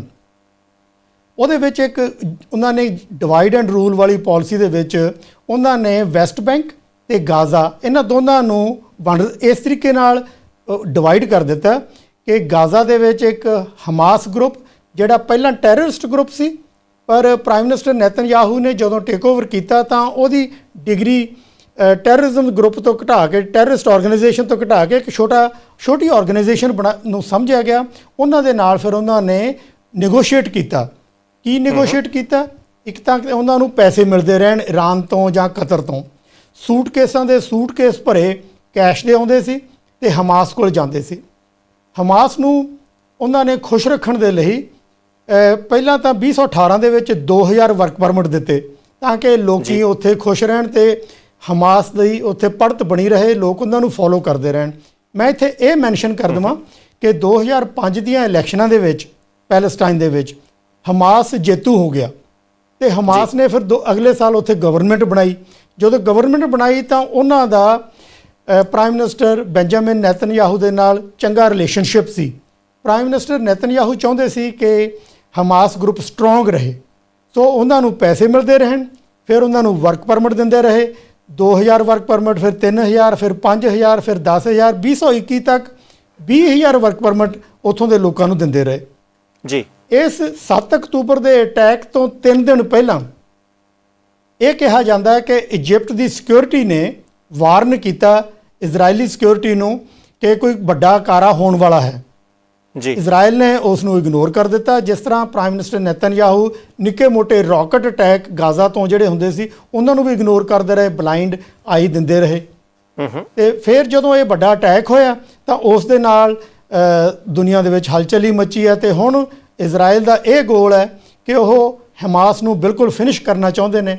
ਹਮਾਸ ਨੇ ਅੰਡਰਗਰਾਉਂਡ ਟਨਲਸ ਬਣਾਈਆਂ ਹੋਈਆਂ ਨੇ, ਉਹਦੇ ਵਿੱਚ ਉਹਨਾਂ ਦੇ ਜਿਹੜੇ ਹੌਸਟੇਜਸ ਲੈ ਕੇ ਗਏ ਨੇ ਉਹ ਵੀ ਨੇ ਤੇ ਉਹ ਆਪ ਹੀ ਉਹਦੇ ਵਿੱਚੋਂ ਆਪਰੇਟ ਕਰਦੇ ਨੇ। ਸੋ ਉਹਨਾਂ ਨੂੰ ਕੰਟਰੋਲ ਕਰਨਾ ਬੜਾ ਮੁਸ਼ਕਲ ਹੈ।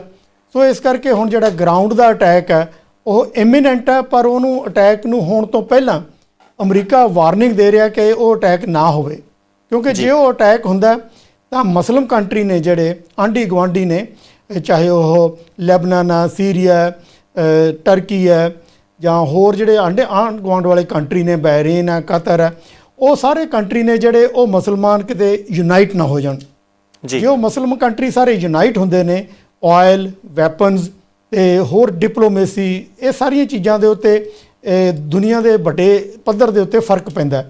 ਸੋ ਆਪਾਂ ਸਟ੍ਰੈਟਜੀ ਦੀ ਗੱਲ ਫਿਰ ਡਿਟੇਲ 'ਚ ਕਰਦੇ ਹਾਂ। ਮੈਂ ਤੁਹਾਡਾ ਤੀਜਾ ਪਾਰਟ ਵੀ ਆਨਸਰ ਕਰ ਦੇਵਾਂ ਕਿ ਇਜ਼ਰਾਈਲ ਪੈਲਸਟਾਈਨ IP ਇਹਨਾਂ ਦੇ ਇਨੀਸ਼ੀਅਲਸ ਨੇ, ਇੰਡੀਆ ਪਾਕਿਸਤਾਨ IP ਇਹਨਾਂ ਦੇ ਵੀ ਇਨੀਸ਼ੀਅਲਸ ਨੇ। ਇਹਨਾਂ ਦੋਨਾਂ ਦੇ ਵਿੱਚ ਕੁਝ ਸਿਮਿਲੈਰਿਟੀਜ਼ ਨੇ ਦੋਨਾਂ ਦੇ ਕੌਨਫਲਿਕਟਸ ਦੇ ਵਿੱਚ। 1947 ਦੇ ਵਿੱਚ ਇੰਡੀਆ ਪਾਕਿਸਤਾਨ ਡਿਵਾਈਡ ਕੀਤਾ ਗਿਆ, ਨਕਸ਼ੇ ਦੇ ਉੱਤੇ ਬਹਿ ਕੇ ਦੋਨਾਂ ਕੰਟਰੀਆਂ ਨੂੰ ਡਿਵਾਈਡ ਕੀਤਾ ਗਿਆ ਤੇ ਬੇਹੱਦ ਲੋਕਾਂ ਦੀਆਂ ਮੌਤਾਂ ਹੋਈਆਂ ਤਬਾਦਲੇ ਵੇਲੇ। ਇਸੇ ਤਰ੍ਹਾਂ ਹੀ ਇਜ਼ਰਾਈਲ ਪੈਲਸਟਾਈਨ ਦੇ ਵਿੱਚ 1948 ਦੇ ਵਿੱਚ 47 ਦੇ ਵਿੱਚ ਜਦੋਂ 48 ਦੇ ਵਿੱਚ ਬ੍ਰਿਟਿਸ਼ ਨੇ ਆਪਣਾ ਮੈਂਡੇਟ ਹੈਂਡਓਵਰ ਕੀਤਾ ਤਾਂ ਉਹਦੇ ਵਿੱਚ ਕੀ ਹੋਇਆ ਕਿ ਉਹਨਾਂ ਨੇ ਮੈਂਡੇਟ ਖਤਮ ਕਰਨ ਵੇਲੇ ਪੈਲਸਟੀਨੀਅਨ ਜਿਹੜੇ ਉਹਨਾਂ ਦੇ ਨਾਲ ਸੈਕੰਡ ਵਰਲਡ ਵਾਰ ਦੇ ਵਿੱਚ ਲੜਾਈ ਕਰਦੇ ਸੀ ਉਹਨਾਂ ਨੂੰ ਇਹ ਪਾਵਰ ਦੇ ਦਿੱਤੀ ਕਿ ਉਹ ਆਪਣੀਆਂ ਏਜੰਸੀਆਂ ਬਣਾ ਸਕਦੇ ਨੇ। ਜਿਸ ਤਰ੍ਹਾਂ ਇਜ਼ਰਾਈਲ ਏਜੰਸੀ ਉਹਨਾਂ ਨੇ ਬਣਾਈ, ਉਹਦੇ ਵਿੱਚ ਉਹ ਵੈਪਨਸ ਨਾਲ ਇਕੁਇਪ ਸੀਗੇ ਤੇ ਉਹਨਾਂ ਨੂੰ ਸਾਈਡ ਬਾਈ ਸਾਈਡ ਬ੍ਰਿਟਨ ਦੇ ਨਾਲ ਲੜਨ ਕਰਕੇ ਜੰਗੀ ਤਜਰਬਾ ਵੀ ਸੀ। ਕੰਡੀਸ਼ਨ ਪੈਲਸਟਾਈਨ ਤੇ ਇਹ ਲਾਈ ਗਈ ਕਿ ਉਹ ਮਿਲਟਰੀ ਨਹੀਂ ਬਣਾ ਸਕਦੇ, ਨਾ ਉਹਨਾਂ ਕੋਲੇ 에ਅਰ ਫੋਰਸ ਹੈ, ਨਾ ਆਰਮੀ ਹੈ, ਨਾ ਨੇਵੀ ਹੈ। ਗਾਜ਼ਾ ਸਟ੍ਰਿਪ ਮੈਡੀਟਰੇਨੀਅਨ ਸੀ ਦੇ ਨਾਲ ਲੱਗਦੀ ਹੈ, ਇੱਕ ਪਾਸੇ ਇਜ਼ਰਾਈਲ ਦਾ ਕੰਟਰੋਲ ਹੈ, ਦੂਸਰੇ ਪਾਸੇ ਬਾਰਡਰ ਹੈ ਇਜਿਪਟ ਦਾ। ਇਨ ਅਦਰ ਵਰਡਸ ਕਿ ਇਹ ਇੱਕ ਘਿਰਿਆ ਹੋਇਆ ਏਰੀਆ ਹੈ। ਹੁਣ ਜਦੋਂ ਲੜਾਈ ਲੱਗੀ ਹੈ ਤਾਂ ਲੋਕਾਂ ਨੂੰ ਕਿਹਾ ਗਿਆ ਕਿ ਉਹ ਨਾਰਥ ਗਾਜ਼ਾ ਦੀ ਪੱਤੀ ਤੋਂ ਸਟ੍ਰਿਪ ਤੋਂ ਸਾਊਥ ਵੱਲ ਮੂਵ ਕਰ ਜਾਣ। ਜਦੋਂ ਨਾਰਥ ਤੋਂ ਸਾਊਥ ਵੱਲ ਮੂਵ ਕੀਤੇ ਤਾਂ ਬੰਬ ਉਹਨਾਂ ਨੇ ਸਾਊਥ ਦੇ ਉੱਤੇ ਵੀ ਸਿੱਟ ਦਿੱਤੇ ਜੀ। ਉਹ ਲੋਕ ਜਾਣ ਤਾਂ ਕਿੱਥੇ ਜਾਣ। ਸੋ ਇਹ ਜਿਹੜੀ ਇੰਡੀਆ, ਪਾਕਿਸਤਾਨ, ਇਜ਼ਰਾਈਲ, ਪੈਲਸਟਾਈਨ ਦੀ ਸਿਚੁਏਸ਼ਨ ਕ੍ਰੀਏਟ ਹੋਈ ਹੈ, ਇਹ ਕੀਤੀ ਹੈ ਬ੍ਰਿਟਿਸ਼ ਨੇ। ਬ੍ਰਿਟਿਸ਼ ਨੇ ਇੱਕ ਸੰਧੀ ਬਣਾਈ, ਉਹਦਾ ਨਾਮ ਸੀ ਬੈਲਫੋਰ ਡੈਕਲੇਰੇਸ਼ਨ। ਬੈਲਫੋਰ ਡੈਕਲੇਰੇਸ਼ਨ ਦੇ ਵਿੱਚ ਜਦੋਂ ਬਣਾਈ ਗਈ ਤਾਂ ਉਸ ਟਾਈਮ ਤੇ ਪੋਪੂਲੇਸ਼ਨ ਦੇ ਵਿੱਚ ਜਿਊਜ਼ ਸਿਰਫ 10% ਸੀ ਤੇ 90% ਪੈਲਸਟੀਨੀਅਨ ਸੀ, ਪਰ ਏਰੀਆ ਉਹਨਾਂ ਨੇ ਡਿਵਾਈਡ ਕੀਤਾ ਬੜੇ ਅਜੀਬ ਢੰਗ ਦੇ ਨਾਲ 48-44 ਦੀ ਰੇਸ਼ੋ ਦੇ ਵਿੱਚ। ਫਿਰ ਉਸ ਤੋਂ ਬਾਅਦ ਉਹਨਾਂ ਦਾ ਜਿਹੜਾ ਮਕਸਦ ਸੀ ਉਸ ਵੇਲੇ ਬਣਾਉਣ ਦਾ ਉਹ ਇਹ ਸੀ ਕਿ ਇਜ਼ਰਾਈਲ ਨੂੰ ਸੈਲਫ ਡਿਟਰਮੀਨੇਸ਼ਨ ਲਈ, ਸੈਲਫ ਕੰਟਰੀ ਬਣਾਉਣ ਦੇ ਲਈ, ਆਪਣਾ ਦੇਸ਼ ਬਣਾਉਣ ਦੇ ਲਈ ਇਕੁਇਪ ਕੀਤਾ ਜਾਵੇ ਤੇ ਪੈਲਸਟਾਈਨੀਅਨ ਨੂੰ ਉਹਨਾਂ ਦੇ ਖਿਲਾਫ ਵੀਕ ਰੱਖਿਆ ਜਾਵੇ ਤਾਂ ਕਿ ਉਹ ਆਪਣਾ ਦੇਸ਼ ਨਾ ਬਣਾ ਸਕਣ। ਪਹਿਲਾਂ ਸ਼ੁਰੂ ਤੋਂ ਹੀ ਇਹ ਉਹਨਾਂ ਦੇ ਮਨ 'ਚ ਧਾਰਿਆ ਹੋਇਆ ਸੀ।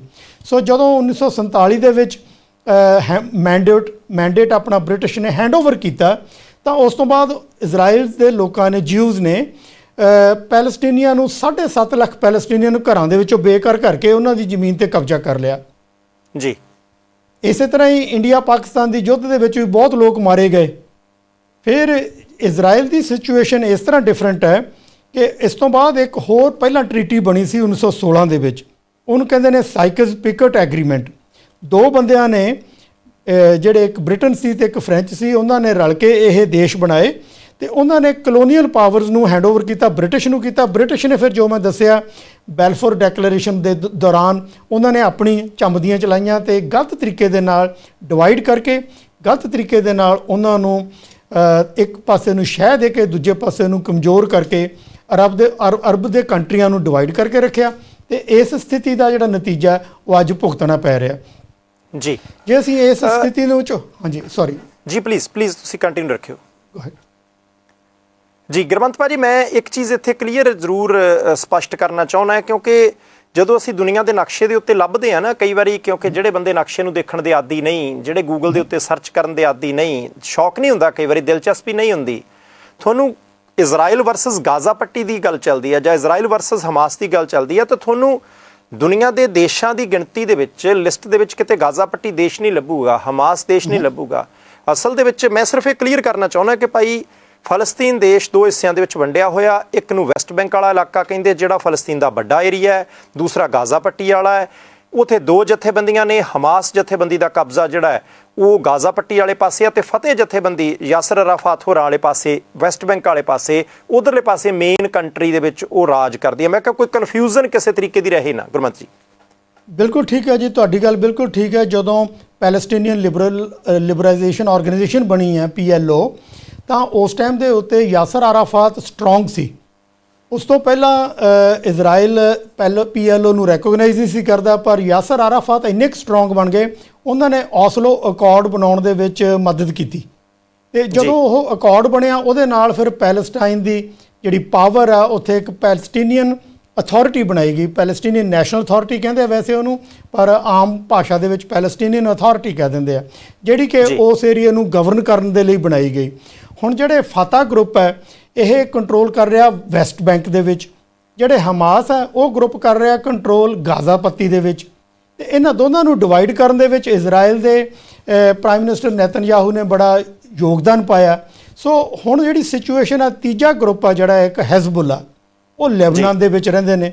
ਜਿਹੜੇ ਹੈਜ਼ਬੁੱਲਾ ਗਰੁੱਪ ਹੈ ਉਹ ਮਿਲਟਰੀ ਪੱਖੋਂ ਬਹੁਤ ਸਟਰੋਂਗ ਨੇ, ਉਹਨਾਂ ਦੇ ਕੋਲ ਤਕਰੀਬਨ 1.5 ਲੱਖ ਦੇ ਕਰੀਬ ਆਪਣੇ ਡੈਡੀਕੇਟਡ ਫੌਜੀ ਨੇ, ਫਿਰ ਉਹਨਾਂ ਕੋਲ ਆਧੁਨਿਕ ਹਥਿਆਰ ਵੀ ਨੇ, ਮਿਸਾਈਲਾਂ ਵੀ ਨੇ, ਟੈਂਕ ਵੀ ਨੇ, ਹੋਰ ਕਈ ਤਰ੍ਹਾਂ ਦੇ ਵੈਪਨਸ ਨੇ ਉਹਨਾਂ ਕੋਲੇ।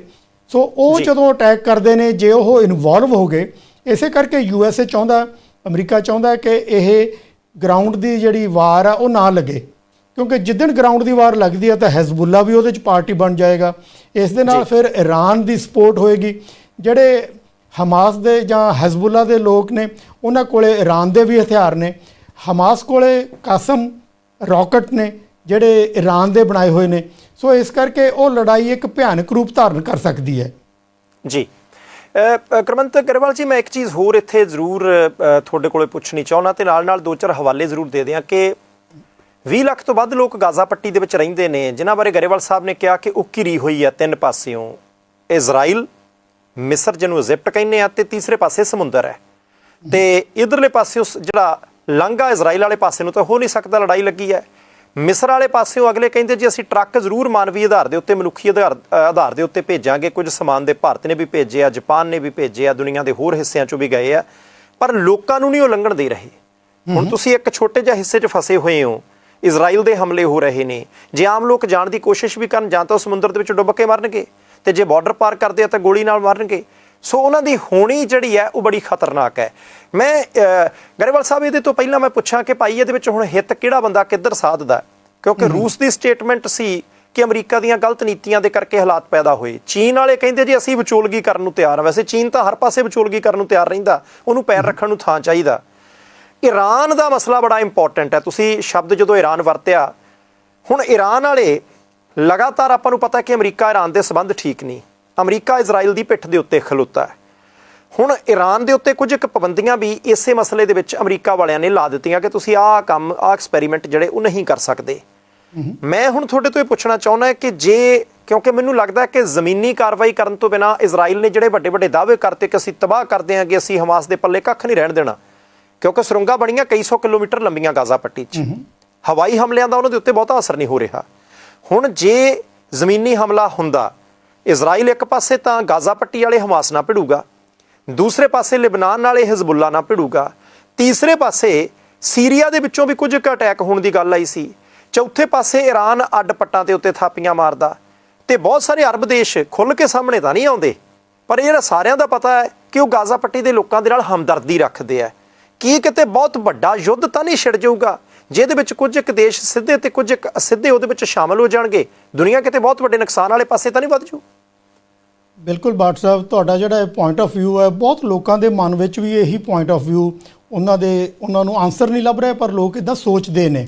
ਆਨਸਰ ਇਹਦਾ ਕੋਈ ਕਲੀਅਰ ਤਾਂ ਨਹੀਂ ਹੈ, ਪਰ ਮੈਂ ਇੱਥੇ ਇਹ ਮੈਂਸ਼ਨ ਕਰਾਂ, ਦੇਖੋ ਹੁਣ ਤੱਕ ਇਜ਼ਰਾਈਲ ਤੇ ਪੈਲਸਟਾਈਨ ਦੇ ਵਿੱਚ 5 ਮੁੱਖ ਲੜਾਈਆਂ ਹੋਈਆਂ ਨੇ। 1948 'ਚ, 1956 'ਚ, 1967 'ਚ। 1967 ਵਾਲੀ ਲੜਾਈ ਨੂੰ 6 ਦਿਨ ਦੀ ਲੜਾਈ ਵੀ ਕਹਿੰਦੇ ਨੇ। 1973 ਤੇ 82 ਦੇ ਵਿੱਚ। ਅੱਛਾ, ਇਹ ਜਿਹੜੀਆਂ ਲੜਾਈਆਂ ਹੋਈਆਂ ਨੇ 5-6, ਇਹਨਾਂ ਦੇ ਵਿੱਚ ਹਰ ਵਾਰੀ ਇਜ਼ਰਾਈਲ ਪਹਿਲਾਂ ਉਕਸਾਉਂਦਾ, ਪੈਲਸਟੀਨੀਅਨ ਅਟੈਕ ਕਰਦੇ ਨੇ। ਪੈਲਸਟੀਨੀਅਨਾਂ ਕੋਲ ਹਥਿਆਰ ਨਹੀਂ, ਉਹ ਰੋੜੇ ਬੱਟੇ ਮਾਰਦੇ, ਆਪਾਂ ਅਕਸਰ ਟੀਵੀ ਤੇ ਦੇਖਦੇ ਹਾਂ। ਇਜ਼ਰਾਈਲ ਕੋਲੇ ਮਾਡਰਨ ਵੈਪਨਸ ਨੇ, ਉਹ ਯੂਜ਼ ਕਰਦੇ ਨੇ। ਜਿੰਨੀਆਂ ਵੀ ਇਹ ਲੜਾਈਆਂ ਹੋਈਆਂ ਨੇ ਸਾਰੀਆਂ ਦੇ ਵਿੱਚ ਇਜ਼ਰਾਈਲ ਨੇ ਹੌਲੀ ਜ਼ਮੀਨ ਪੈਲਸਟਾਈਨ ਤੋਂ ਖੋਹ ਲਈ। ਪਹਿਲਾਂ ਪੈਲਸਟਾਈਨ ਕੋਲੇ 100% ਏਰੀਆ ਸੀ, ਹੌਲੀ ਘਟ ਕੇ ਉਹਨਾਂ ਦੀ ਜ਼ਮੀਨ ਇੰਨੀ ਕੁ ਘਟ ਗਈ ਕਿ ਉਹ ਹੁਣ ਜਿਹੜੇ ਰੈਫਿਊਜੀ ਪ੍ਰੋਡਿਊਸ ਹੋ ਰਹੇ ਨੇ ਗਾਜ਼ਾ ਦੇ ਵਿੱਚ, ਉਹਨਾਂ ਨੂੰ ਕੋਈ ਹੋਰ ਮੁਸਲਿਮ ਕੰਟਰੀ ਇਸ ਕਰਕੇ ਰਿਸੀਵ ਨਹੀਂ ਕਰ ਰਿਹਾ ਕਿ ਜੇ ਉਹਨਾਂ ਨੇ ਉਹ ਵੀ ਜਗ੍ਹਾ ਖਾਲੀ ਕਰਤੀ, ਉਹ ਜਗ੍ਹਾ ਵੀ ਇਜ਼ਰਾਈਲ ਨੇ ਫਿਰ ਹੋਰ ਆਕੂਪਾਈ ਕਰ ਲੈਣੀ ਹੈ ਤੇ ਉਹਦੇ ਤੇ ਟੇਕ ਓਵਰ ਕਰਕੇ ਪੈਲਸਟਾਈਨ ਹੋਰ ਛੋਟਾ ਹੋ ਜਾਏਗਾ। ਸੋ ਜੇ ਅਸੀਂ ਇੰਟਰਨੈਸ਼ਨਲ ਇਹਦਾ ਇੰਪਲੀਕੇਸ਼ਨ ਦੇਖਦੇ ਹਾਂ, ਜੇ ਦੇਖੀਏ ਕਿ ਕਿਹੜੇ ਕੰਟਰੀ ਪੈਲਸਟਾਈਨ ਦੀ ਸਪੋਰਟ ਕਰਦੇ ਨੇ ਜਾਂ ਹਮਾਸ ਦੀ ਸਪੋਰਟ ਕਰਦੇ ਨੇ, ਈਰਾਨ ਨੰਬਰ 1 ਤੇ ਹੈ। ਫਿਰ ਉਸ ਤੋਂ ਬਾਅਦ ਕਤਰ, ਟਰਕੀ, ਲੈਬਨਾਨ, ਸੀਰੀਆ, ਯੈਮਨ ਤੇ ਅਰਬ ਲੀਗ ਕੰਟਰੀਜ਼। ਦੂਸਰੇ ਪਾਸੇ ਜਿਹੜਾ ਇਜ਼ਰਾਈਲ ਦਾ ਕੰਟਰੀ ਹੈ, ਇਜ਼ਰਾਈਲ ਦੀ 84 ਦੇਸ਼ ਸਪੋਰਟ ਕਰਦੇ ਨੇ ਟੋਟਲ। ਉਹਨਾਂ ਦੇ ਵਿੱਚੋਂ ਮੈਜੋਰਿਟੀ ਜਿਹੜੇ ਵੱਡੇ ਦੇਸ਼ ਨੇ ਉਹ USA, UK, Australia, France, Poland, Norway, Germany, Spain, European union ਤੇ ਕੈਨੇਡਾ ਵਗੈਰਾ। ਫਿਰ ਕੁਝ ਕੰਟਰੀ ਨੇ ਜਿਹੜੇ ਉਹ ਨਿਊਟਰਲ ਨੇ। ਹਜੇ ਤੱਕ ਰਸ਼ੀਆ ਨਿਊਟਰਲ ਹੈ, ਹਜੇ ਤੱਕ ਚਾਈਨਾ ਵੀ ਨਿਊਟਰਲ ਹੈ, ਹਜੇ ਤੱਕ ਇੰਡੀਆ ਵੀ ਨਿਊਟਰਲ ਹੈ।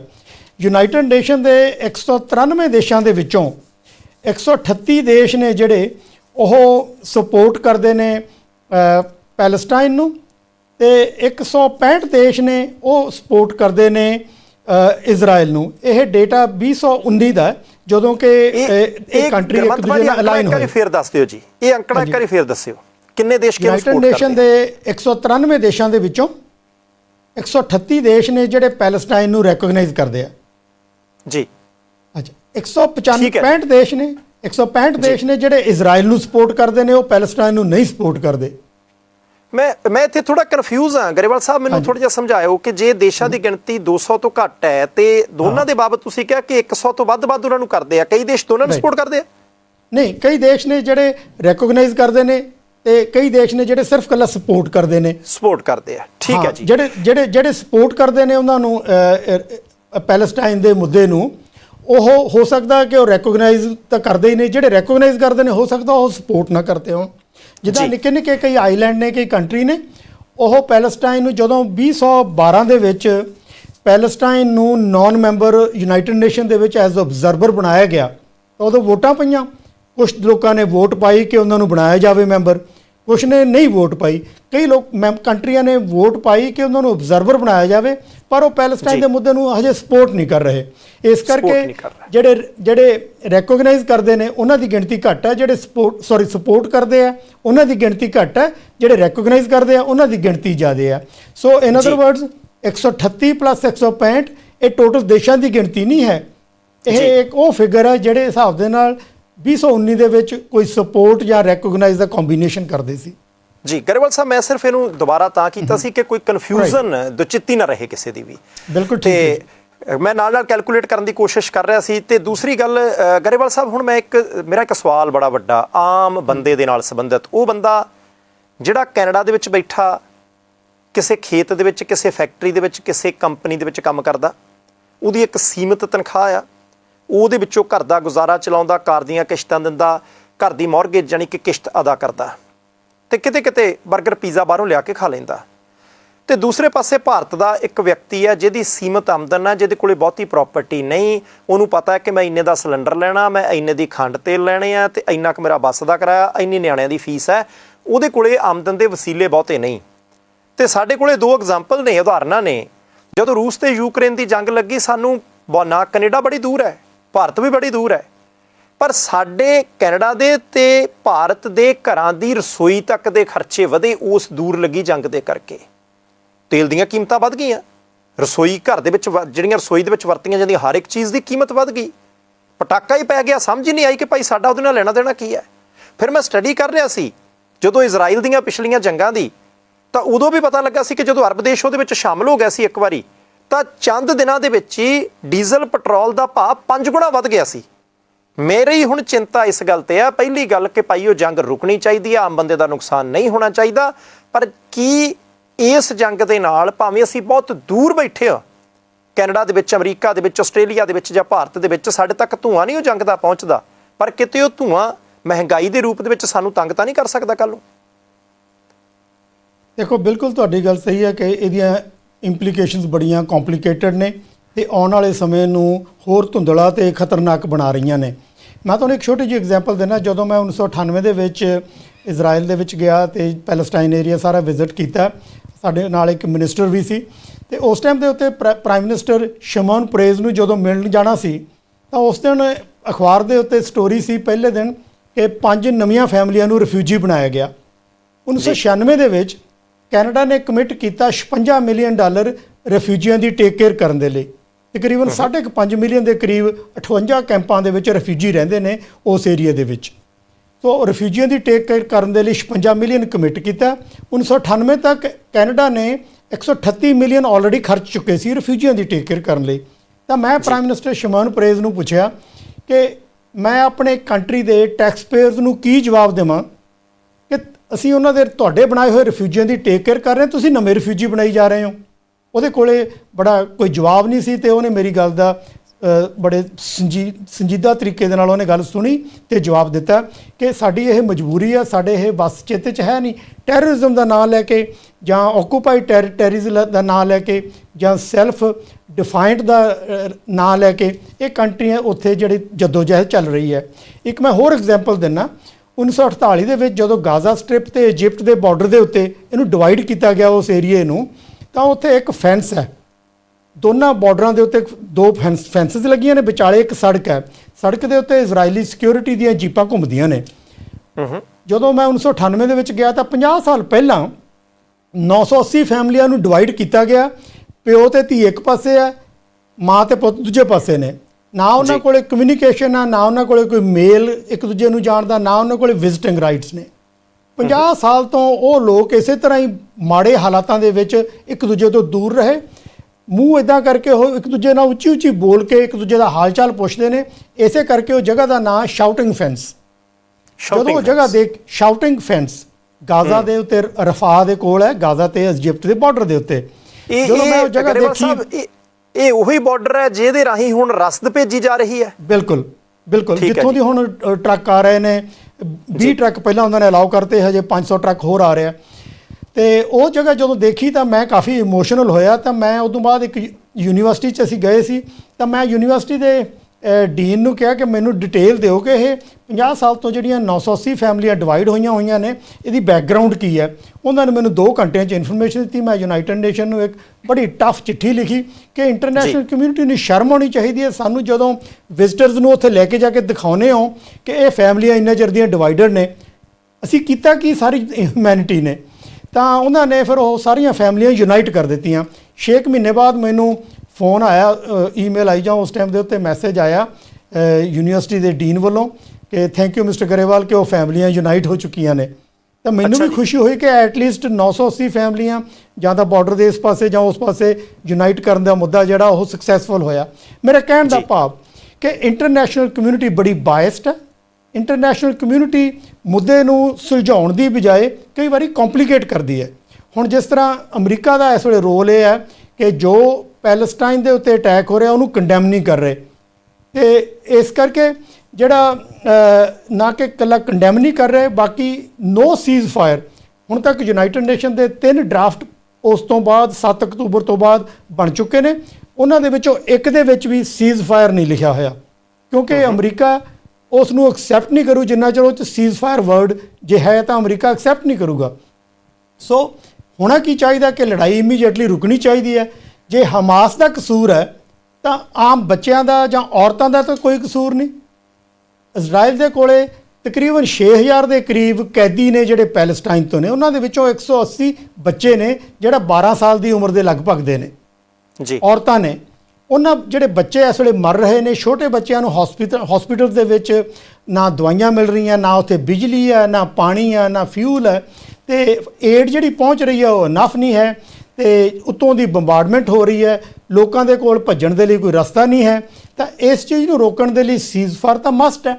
ਪਰ ਦੁਨੀਆ ਦਾ ਕੋਈ ਦੇਸ਼ ਇਸ ਵੇਲੇ ਕਤਰ ਤੋਂ ਬਿਨਾਂ ਜਿਹਨੇ ਸਿਰਫ 4 ਹੌਸਟੇਜਸ ਨੂੰ ਰਿਲੀਜ਼ ਕਰਾਇਆ, ਸ਼ਾਇਦ 50 ਹੌਸਟੇਜਸ ਨੂੰ ਹੋਰ ਰਿਲੀਜ਼ ਕਰਵਾ ਦੇਣ, ਪਰ ਇਸ ਤੋਂ ਇਲਾਵਾ ਸੀਜ਼ ਫਾਇਰ ਦੇ ਲਈ ਦੁਨੀਆ ਦੇ ਕਿਸੇ ਦੇਸ਼ ਨੇ ਤੇ ਯੂਨਾਈਟਿਡ ਨੇਸ਼ਨ ਨੇ ਕੋਈ ਕਾਰਵਾਈ ਨਹੀਂ ਕੀਤੀ। ਗਰੇਵਾਲ ਸਾਹਿਬ, ਜਦੋਂ ਅਸੀਂ ਗੱਲ ਕਰ ਰਹੇ ਹਾਂ, ਇਸ ਵੇਲੇ ਪ੍ਰੋਗਰਾਮ ਰਿਕਾਰਡ ਕਰ ਰਹੇ ਹਾਂ, ਹੋ ਸਕਦਾ ਕਿ ਉਸ ਵੇਲੇ ਵੀ ਬੰਬ ਡਿੱਗੇ ਹੋਣ ਗਾਜ਼ਾ ਪੱਟੀ ਦੇ ਵਿੱਚ, ਹੋ ਸਕਦਾ ਹਮਾਸ ਜਾਂ ਹਿਜ਼ਬੁੱਲਾ ਵੱਲੋਂ ਜਾਂ ਸੀਰੀਆ ਵਾਲੇ ਪਾਸਿਓਂ ਇਜ਼ਰਾਈਲ ਦੇ ਵਿੱਚ ਵੀ ਬੰਬ ਡਿੱਗੇ ਹੋਣ, ਮਿਜ਼ਾਈਲਾਂ ਡਿੱਗੀਆਂ ਹੋਣ, ਰਾਕਟ ਡਿੱਗੇ ਹੋਣ। ਦੁਨੀਆ ਦੇ ਇਹਨਾਂ ਖਿੱਤਿਆਂ ਦੇ ਵਿੱਚ ਹੋ ਸਕਦਾ ਲਿਬਨਾਨ ਦੇ ਵਿੱਚ ਇਜ਼ਰਾਈਲੀ ਫੌਜ ਦਾ ਹਮਲਾ ਹੋਇਆ ਹੋਵੇ, ਕਿਉਂਕਿ ਕਰ ਰਹੇ ਨੇ, ਪਰ ਨੁਕਸਾਨ ਆਮ ਲੋਕਾਂ ਦਾ, ਕਿਉਂਕਿ ਉਹਨਾਂ ਨੂੰ ਫੌਜੀ ਟ੍ਰੇਨਿੰਗ ਨਹੀਂ, ਉਹ ਪ੍ਰਪੇਅਰ ਨਹੀਂ ਹੈ। ਚਾਹੇ ਕਿਸੇ ਵੀ ਦੇਸ਼ ਦੇ ਵਿੱਚ, ਲਿਬਨਾਨ, ਗਾਜ਼ਾ ਪੱਟੀ ਜਾਂ ਇਜ਼ਰਾਈਲ ਦੇ ਵਿੱਚ ਕਿਤੇ ਵੀ ਆਮ ਬੰਦੇ ਦਾ ਕੋਈ ਨੁਕਸਾਨ ਹੁੰਦਾ, ਸਾਨੂੰ ਬਰਾਬਰ ਦਾ ਦੁੱਖ ਹੈ। ਤੇ ਅਸੀਂ ਉਮੀਦ ਕਰਦੇ ਹਾਂ ਕਿ ਭਾਈ ਹਰ ਬੰਦੇ ਨੂੰ ਪੀਣ ਨੂੰ ਪਾਣੀ ਮਿਲੇ, ਖਾਣ ਨੂੰ ਰੋਟੀ ਮਿਲੇ। ਹੁਣ 1500 ਤੋਂ ਬਾਅਦ ਤੁਸੀਂ ਕਿਹਾ ਕਿ ਘਰ ਢਹਿ ਗਿਆ, ਤੇ ਉਹ ਗਾਜ਼ਾ ਪੱਟੀ, ਉਹ ਗਾਜ਼ਾ, ਅਸੀਂ ਹਮਾਸ ਨੇ ਗਲਤ ਕੀਤਾ ਜੀ, ਉਹਨੇ 1400 ਤੋਂ ਵੱਧ ਬੰਦੇ ਇਜ਼ਰਾਈਲ ਦੇ ਮਾਰੇ, ਬਹੁਤ ਗਲਤ ਕੀਤਾ। ਪਰ ਗਾਜ਼ਾ ਪੱਟੀ ਜਿੱਥੇ ਸੀਮੈਂਟ ਲਿਆਉਣਾ ਵੀ ਔਖਾ, ਜਿੱਥੇ ਸਰੀਆ ਲਿਆਉਣਾ ਵੀ ਔਖਾ, ਜਿਹੜੀ ਦੁਨੀਆ ਦੇ ਨਾਲ ਟੁੱਟੀ ਹੋਈ ਇੱਕ ਇਲਾਕੇ ਦੀ ਕੜੀ ਜੀ ਕਹਿ ਲਈਏ, ਉੱਥੇ ਤਾਂ ਉਹ 1500 ਘਰ ਮੈਨੂੰ ਲੱਗਦਾ ਬਣਦਿਆਂ ਨੂੰ 15 ਸਾਲ ਲੱਗ ਜਾਣੇ ਆ। ਲੋਕ ਬੇਘਰੇ ਹੋ ਗਏ, ਟੈਂਟਾਂ ਦੇ ਵਿੱਚ ਰਹਿਣਗੇ ਜੇ ਬਚ ਗਿਆ ਤਾਂ। ਗਰੇਵਾਲ ਸਾਹਿਬ, ਸਥਿਤੀ ਔਖੀ ਹੈ। ਤੁਸੀਂ ਸਾਰੀਆਂ ਚੀਜ਼ਾਂ ਸਮਝਾਈਆਂ। ਅਸੀਂ ਉਮੀਦ ਕਰਦੇ ਹਾਂ ਕਿ ਜਾਣਕਾਰੀਆਂ ਕਾਫੀ ਜਿਹੜੀਆਂ ਪ੍ਰਾਈਮ ਏਸ਼ੀਆ ਟੀਵੀ ਦੇ ਪਰਿਵਾਰ ਦੇ ਮੈਂਬਰਾਂ ਨੂੰ ਮਿਲੀਆਂ ਹੋਣਗੀਆਂ। ਆਸ ਤੇ ਅਰਦਾਸ ਇਹੀ ਕਿ ਜੰਗ ਬੰਦ ਹੋਵੇ, ਅੱਗੋਂ ਲੜਾਈ ਮੁੱਕੇ, ਕਿਉਂਕਿ ਮੈਨੂੰ ਉਹ ਵਾਕਿਆ ਵੀ ਯਾਦ ਆਉਂਦਾ ਹੈ ਜਦੋਂ ਹਮਾਸ ਵਾਲਿਆਂ ਨੇ ਇਜ਼ਰਾਈਲ ਦਾ ਇੱਕ ਫੌਜੀ ਫੜ ਲਿਆ ਸੀ, ਤੇ ਉਹਦੇ ਤੋਂ ਬਾਅਦ ਫਿਰ ਜਦੋਂ ਆਪਸ ਦੇ ਵਿੱਚ ਕਸ਼ਮਕਸ਼ ਹੋਈ ਤਾਂ 1000 ਤੋਂ ਵੱਧ ਇਜ਼ਰਾਈਲ ਦੇ ਕੋਲੋਂ ਉਹਨਾਂ ਨੇ ਆਪਣੇ ਬੰਦੀ ਛਡਾਏ ਪਹਿਲਾਂ, ਫਿਰ ਇੱਕ ਇਜ਼ਰਾਈਲ ਦਾ ਫੌਜੀ ਛੱਡਿਆ। ਜਾਣੀ ਲਗਾਤਾਰ ਹਰ ਦੂਜੇ ਤੀਜੇ ਸਾਲ ਕੋਈ ਨਾ ਕੋਈ ਪੰਗਾ ਪੈਂਦਾ। ਜਾਂਦਿਆਂ ਗਰੇਵਾਲ ਸਾਹਿਬ, ਇਸ ਸਾਰੇ ਮਸਲੇ ਦੇ ਉੱਤੇ ਜਿਹੜੀ ਵੀ ਟਿੱਪਣੀ ਕਰਨੀ ਚਾਹੋ। ਹਾਂ, ਦੇਖੋ, ਜਿਹੜਾ ਇਸ ਵੇਲੇ 7 ਅਕਤੂਬਰ ਤੋਂ ਪਹਿਲਾਂ ਪੈਲਸਟਾਈਨ ਦੇ ਵਿੱਚ ਅਨਇੰਪਲੋਇਮੈਂਟ ਰੇਟ 46% ਸੀ। ਜਦੋਂ ਮੈਂ ਉੱਥੇ ਗਿਆ 1998 'ਚ, ਉਸ ਟਾਈਮ ਤੇ 85% ਅਨਇੰਪਲੋਇਮੈਂਟ ਰੇਟ ਸੀ ਗਾਜ਼ਾ ਦੇ ਵਿੱਚ ਜੀ। ਤੇ ਇਹਦਾ ਮਤਲਬ ਇਹ ਹੈ ਕਿ ਲੋਕਾਂ ਕੋਲੇ ਨਾ ਤਾਂ ਰੁਜ਼ਗਾਰ ਹੈ, ਜਿਹੜੇ ਰਿਫਿਊਜੀਆਂ ਦੀ ਟੇਕ ਕੇਅਰ ਕਰਨ ਦੇ ਲਈ ਇੰਟਰਨੈਸ਼ਨਲ ਮਦਦ ਮਿਲਦੀ ਹੈ, ਕਿ ਉਹ ਸਮਾਲ ਸਕੇਲ ਇੰਡਸਟਰੀ ਨਹੀਂ ਉੱਥੇ ਲਾ ਸਕਦੇ ਤਾਂ ਕਿ ਲੋਕਾਂ ਕੋਲੇ ਰੁਜ਼ਗਾਰ ਹੋਵੇ, ਲੋਕਾਂ ਨੂੰ ਆਪਣੇ ਟੇਬਲ ਤੇ ਰੋਟੀ ਰੱਖਣ ਜੋਗਾ ਉਹਨਾਂ ਕੋਲੇ ਪੈਸਾ ਹੋਵੇ ਜਾਂ ਕੰਮਕਾਜ ਹੋਵੇ ਉਹਨਾਂ ਕੋਲੇ, ਤਾਂ ਕਿ ਉਹ ਉਸ 'ਚ ਬਿਜ਼ੀ ਹੋ ਜਾਣ। ਜੇ ਉਹ ਵਿਹਲੇ ਬੈਠੇ ਨੇ, ਫੈਮਿਲੀ ਦੇ ਵਿੱਚੋਂ 11 ਬੰਦਿਆਂ 'ਚੋਂ ਇੱਕ ਬੰਦਾ ਕੰਮ ਕਰਦਾ ਹੈ, ਤੇ ਉਹ ਬੰਦਾ ਜਦੋਂ ਕੰਮ ਕਰਨ ਜਾਂਦਾ 4 ਘੰਟੇ ਬਾਰਡਰ ਤੇ ਰੁਕਦਾ, 4 ਘੰਟੇ ਫਿਰ ਉੱਥੇ ਮੁੜਦਾ ਹੋਇਆ ਬਾਰਡਰ ਤੋਂ ਦੀ ਆਉਂਦਾ ਜਦੋਂ ਵਰਕ ਪਰਮਿਟ ਲੈ ਕੇ ਉਹ ਇਜ਼ਰਾਈਲ 'ਚ ਕੰਮ ਕਰਨ ਜਾਂਦੇ ਨੇ। ਇੰਟਰਨੈਸ਼ਨਲ ਕਮਿਊਨਿਟੀ ਨੇ ਮਤਲਬ ਉੱਥੇ ਜੌਬਾਂ ਕ੍ਰੀਏਟ ਕਰਨ ਦੇ ਲਈ ਸਮਾਲ ਸਕੇਲ ਇੰਡਸਟਰੀ ਵਗੈਰਾ ਦਾ ਕੋਈ ਐਫਰਟਸ ਨਹੀਂ ਕਦੇ ਕੀਤੇ। ਸੋ ਜਿਹੜੀ ਮੁੱਖ ਦੀ ਗੱਲ ਹੈ, ਜੇ ਮੈਂ ਇਹ ਕਹਿਣਾ ਚਾਹਾਂ ਕਿ ਯੂਨਾਈਟਿਡ ਨੇਸ਼ਨਸ ਮੋਰ ਇਫੈਕਟਿਵ ਹੋਣੀ ਚਾਹੀਦੀ ਹੈ, ਇੰਟਰਨੈਸ਼ਨਲ ਕਮਿਊਨਿਟੀ ਨੂੰ ਜ਼ਿਆਦਾ ਯੋਗਦਾਨ ਪਾਉਣਾ ਚਾਹੀਦਾ। ਮੀਡੀਆ ਜਾਂ ਜਿਹੜੇ ਵੱਡੀਆਂ ਆਰਗੇਨਾਈਜੇਸ਼ਨਾਂ ਨੇ, ਹੁਣ ਜਿਊਜ਼ ਦਾ ਬੜਾ ਵੱਡਾ ਇਨਫਲੂਐਂਸ ਹੈ, ਉਹਨਾਂ ਦੇ ਫਾਈਨੈਂਸ਼ੀਅਲ ਇੰਸਟੀਟਿਊਸ਼ਨਸ ਦੇ ਕੰਟਰੋਲ ਹੈ, ਅਮਰੀਕਾ, ਕੈਨੇਡਾ, UK ਦੇ ਵਿੱਚ ਉਹਨਾਂ ਦੇ ਮੀਡੀਆ ਦੇ ਉੱਤੇ ਕੰਟਰੋਲ ਹੈ। ਜਿਹੜੀ ਹਿਊਮੈਨਿਟੇਰੀਅਨ ਆਸਪੈਕਟ ਹੈ ਉਹ ਇਗਨੋਰ ਕੀਤਾ ਗਿਆ ਹੈ ਇਸ ਵੇਲੇ, ਤੇ ਹਿਊਮੈਨਿਟੇਰੀਅਨ ਆਸਪੈਕਟ ਦੇ ਉੱਤੇ ਜਿਹੜੇ ਇਨੋਸੈਂਟ ਲੋਕ ਨੇ ਉਹਨਾਂ ਦੀ ਰੱਖਿਆ ਕਰਨਾ ਮੇਰਾ ਖਿਆਲ ਸਾਰੀ ਹਿਊਮੈਨਿਟੀ ਦਾ ਫਰਜ਼ ਬਣਦਾ ਜੀ। ਗਰੇਵਾਲ ਸਾਹਿਬ, ਤੁਸੀਂ ਜੁੜੇ, ਤੁਹਾਡਾ ਬਹੁਤ ਧੰਨਵਾਦ। ਆਉਣ ਵਾਲੇ ਦਿਨਾਂ ਦੇ ਵਿੱਚ ਦੁਬਾਰਾ ਜੇ ਕਿਤੇ ਮੌਕਾ ਮਿਲੇ, ਢੋ ਮੇਲਾ ਬਣਿਆ ਤੇ ਗੱਲਬਾਤ ਜ਼ਰੂਰ ਹੋਏਗੀ। ਤੁਹਾਡਾ ਸ਼ੁਕਰੀਆ ਜੀ, ਧੰਨਵਾਦ। ਥੈਂਕ ਯੂ, ਸਤਿ ਸ਼੍ਰੀ ਅਕਾਲ। ਸੋ ਗੁਰਮੰਤ ਗਰੇਵਾਲ ਸਾਹਿਬ ਦੇ ਨਾਲ ਗੱਲਬਾਤ ਚੱਲ ਰਹੀ ਸੀ। ਮੈਂ ਇੱਕ ਵਾਰ ਫੇਰ ਦੱਸ ਦਿਆਂ ਕਿ ਗੁਰਮੰਤ ਗਰੇਵਾਲ ਸਾਹਿਬ ਕੈਨੇਡਾ ਦੀ ਰਾਜਨੀਤੀ ਦੇ ਵਿੱਚ ਵੱਡਾ ਕੱਦ ਰੱਖਦੇ, ਕਈ ਵਾਰ ਦੇ ਮੈਂਬਰ ਪਾਰਲੀਮੈਂਟ, ਕੈਨੇਡਾ ਦੀ ਪਾਰਲੀਮੈਂਟ ਦੇ ਵਿੱਚ ਵਿਰੋਧੀ ਧਿਰ ਦੇ ਉਪ ਨੇਤਾ ਰਹੇ ਨੇ, ਤੇ ਵਿਦੇਸ਼ੀ ਮਾਮਲਿਆਂ ਦੇ ਵਿੱਚ ਕਈ ਕਮੇਟੀਆਂ ਦੇ ਵਿੱਚ ਉਹਨਾਂ ਨੂੰ ਦੁਨੀਆ ਦੇ ਵੱਖ-ਵੱਖ ਹਿੱਸਿਆਂ ਦੇ ਵਿੱਚ ਜਾ ਕੇ ਉੱਥੇ ਉਸ ਚੀਜ਼ ਨੂੰ ਸਮਝਣ, ਉਸ ਚੀਜ਼ ਨੂੰ ਐਡਰੈਸ ਕਰਨ ਦਾ ਜਿਹੜਾ ਮੌਕਾ ਮਿਲਿਆ। ਤੇ ਅੱਜ ਜਿਹੜੀ ਇਜ਼ਰਾਈਲ ਗਾਜ਼ਾ ਪੱਟੀ ਵੈਸਟ ਬੈਂਕ ਇਸ ਏਰੀਏ ਦੇ ਵਿੱਚ ਜੋ ਇਸ ਵੇਲੇ ਵਿਵਾਦ ਚੱਲ ਰਿਹਾ, ਜੰਗ ਛਿੜੀ ਹੋਈ ਹੈ, ਐਲਾਨ ਹੋਇਆ, ਅਣ-ਐਲਾਨੇ ਨਹੀਂ ਹੋਇਆ, ਉਸ ਇਲਾਕੇ ਨੂੰ ਵੀ ਉਹਨਾਂ ਨੇ ਵੇਖਿਆ ਹੋਇਆ, ਵਾਚਿਆ ਹੋਇਆ ਤੇ ਹੱਡੀ ਹੰਡਾਇਆ ਜਿਹੜਾ ਲੋਕਾਂ ਨੇ ਉਹਨਾਂ ਦੇ ਨਾਲ ਮੁਲਾਕਾਤਾਂ ਉਹਨਾਂ ਦੀਆਂ ਹੋਈਆਂ। ਸੋ ਤੁਹਾਡਾ ਕੋਈ ਸਵਾਲ ਹੋਵੇ ਕਿਸੇ ਵੀ ਤਰ੍ਹਾਂ ਦਾ ਤੁਸੀਂ ਟਿੱਪਣੀ ਦੇ ਰੂਪ ਦੇ ਵਿੱਚ ਲਿਖ ਸਕਦੇ ਹੋ, ਪਰ ਰਲ ਮਿਲ ਕੇ ਇਸ ਗੱਲ ਦੀ ਅਰਦਾਸ ਕਰੀਏ ਜ਼ਰੂਰ ਕਿ ਭਾਈ ਇਹ ਜੰਗ ਯੁੱਧ ਬੰਦ ਹੋਣੇ ਚਾਹੀਦੇ ਹੈ, ਇਹ ਬੰਬਾਰਮੈਂਟ ਬੰਦ ਹੋਣੀ ਚਾਹੀਦੀ ਹੈ। ਛੋਟੇ ਛੋਟੇ ਬੱਚੇ ਚਾਹੇ ਇਜ਼ਰਾਈਲ ਦੇ ਆ, ਲਿਬਨਾਨ ਦੇ ਆ ਜਾਂ ਬਹੁਤੇ ਗਾਜ਼ਾ ਪੱਟੀ ਦੇ ਆ, ਜਦੋਂ ਉਹਨਾਂ ਦੀਆਂ ਤਸਵੀਰਾਂ ਵੀਡੀਓਜ਼ ਦੇਖਦੇ ਆ ਕਿ ਬੱਚਾ ਐਂ ਲੱਗਦਾ ਹੁੰਦਾ ਕਿ ਆਪਣੀ ਮਾਂ ਤੋਂ ਸ਼ਾਇਦ ਪਾਣੀ ਮੰਗ ਰਿਹਾ, ਦਵਾਈ ਮੰਗ ਰਿਹਾ। ਗੱਲ ਤਾਂ ਇੱਥੇ ਤੱਕ ਵੀ ਚੱਲੀ ਸੀ ਕਿ ਬੱਚਿਆਂ ਨੂੰ ਬੇਹੋਸ਼ ਕਰਕੇ ਜਿਹੜੇ ਆਪਰੇਸ਼ਨ ਕੀਤੇ ਜਾਂਦੇ ਆ, ਉਹ ਬੇਹੋਸ਼ ਕਰਨ ਵਾਲਾ ਵੀ ਉਹਨਾਂ ਦੇ ਕੋਲੇ ਸਮਾਨ ਖਤਮ ਹੋ ਗਿਆ, ਦਵਾਈ ਖਤਮ ਹੋ ਗਈ, ਟੀਕੇ ਖਤਮ ਹੋ ਗਏ, ਉੱਦਾਂ ਹੀ ਆਪਰੇਸ਼ਨ ਕੀਤੇ ਜਾ ਰਹੇ ਨੇ। ਉਹ ਦਰਦ ਅਸੀਂ ਬੱਚਿਆਂ ਨੂੰ ਕਿਉਂ ਦੇ ਰਹੇ ਹਾਂ? ਚਾਹੇ ਦੁਨੀਆ ਦੇ ਵੱਡੇ ਮੁਲਕ ਨੇ, ਚਾਹੇ ਛੋਟੇ ਮੁਲਕ ਨੇ, ਚਾਹੇ ਅਸੀਂ ਆਮ ਇਨਸਾਨ ਆ, ਸਰਾਣੇ ਥੱਲੇ ਬਾਂਹ ਦੇ ਕੇ ਨਾ ਸੋਈਏ, ਕਿਉਂਕਿ ਜੰਗ ਲੱਗੀ ਹੋਈ ਹੈ ਤੇ ਜੰਗ ਦਾ ਸਭ ਤੋਂ ਵੱਧ ਸੇਕ ਆਮ ਲੋਕਾਂ ਨੂੰ ਹੁੰਦਾ। ਉਹ ਸੇਕ ਠੰਡ ਦੇ ਵਿੱਚ ਬਦਲੇ, ਅਸੀਂ ਇਸ ਗੱਲ ਦੀ ਆਸ ਉਮੀਦ ਕਰਦੇ ਹਾਂ। ਸੋ ਮੈਨੂੰ ਪਰਮਜੀਤ ਸਿੰਘ ਬਾਠ ਨੂੰ ਇੱਥੇ ਦਿਓ ਆਗਿਆ। ਦੇਖਦੇ ਰਹਿਣਾ ਪ੍ਰਾਈਮ ਏਸ਼ੀਆ ਟੀਵੀ, ਤੁਹਾਡਾ ਆਪਣਾ, ਤੁਹਾਡੇ ਲਈ।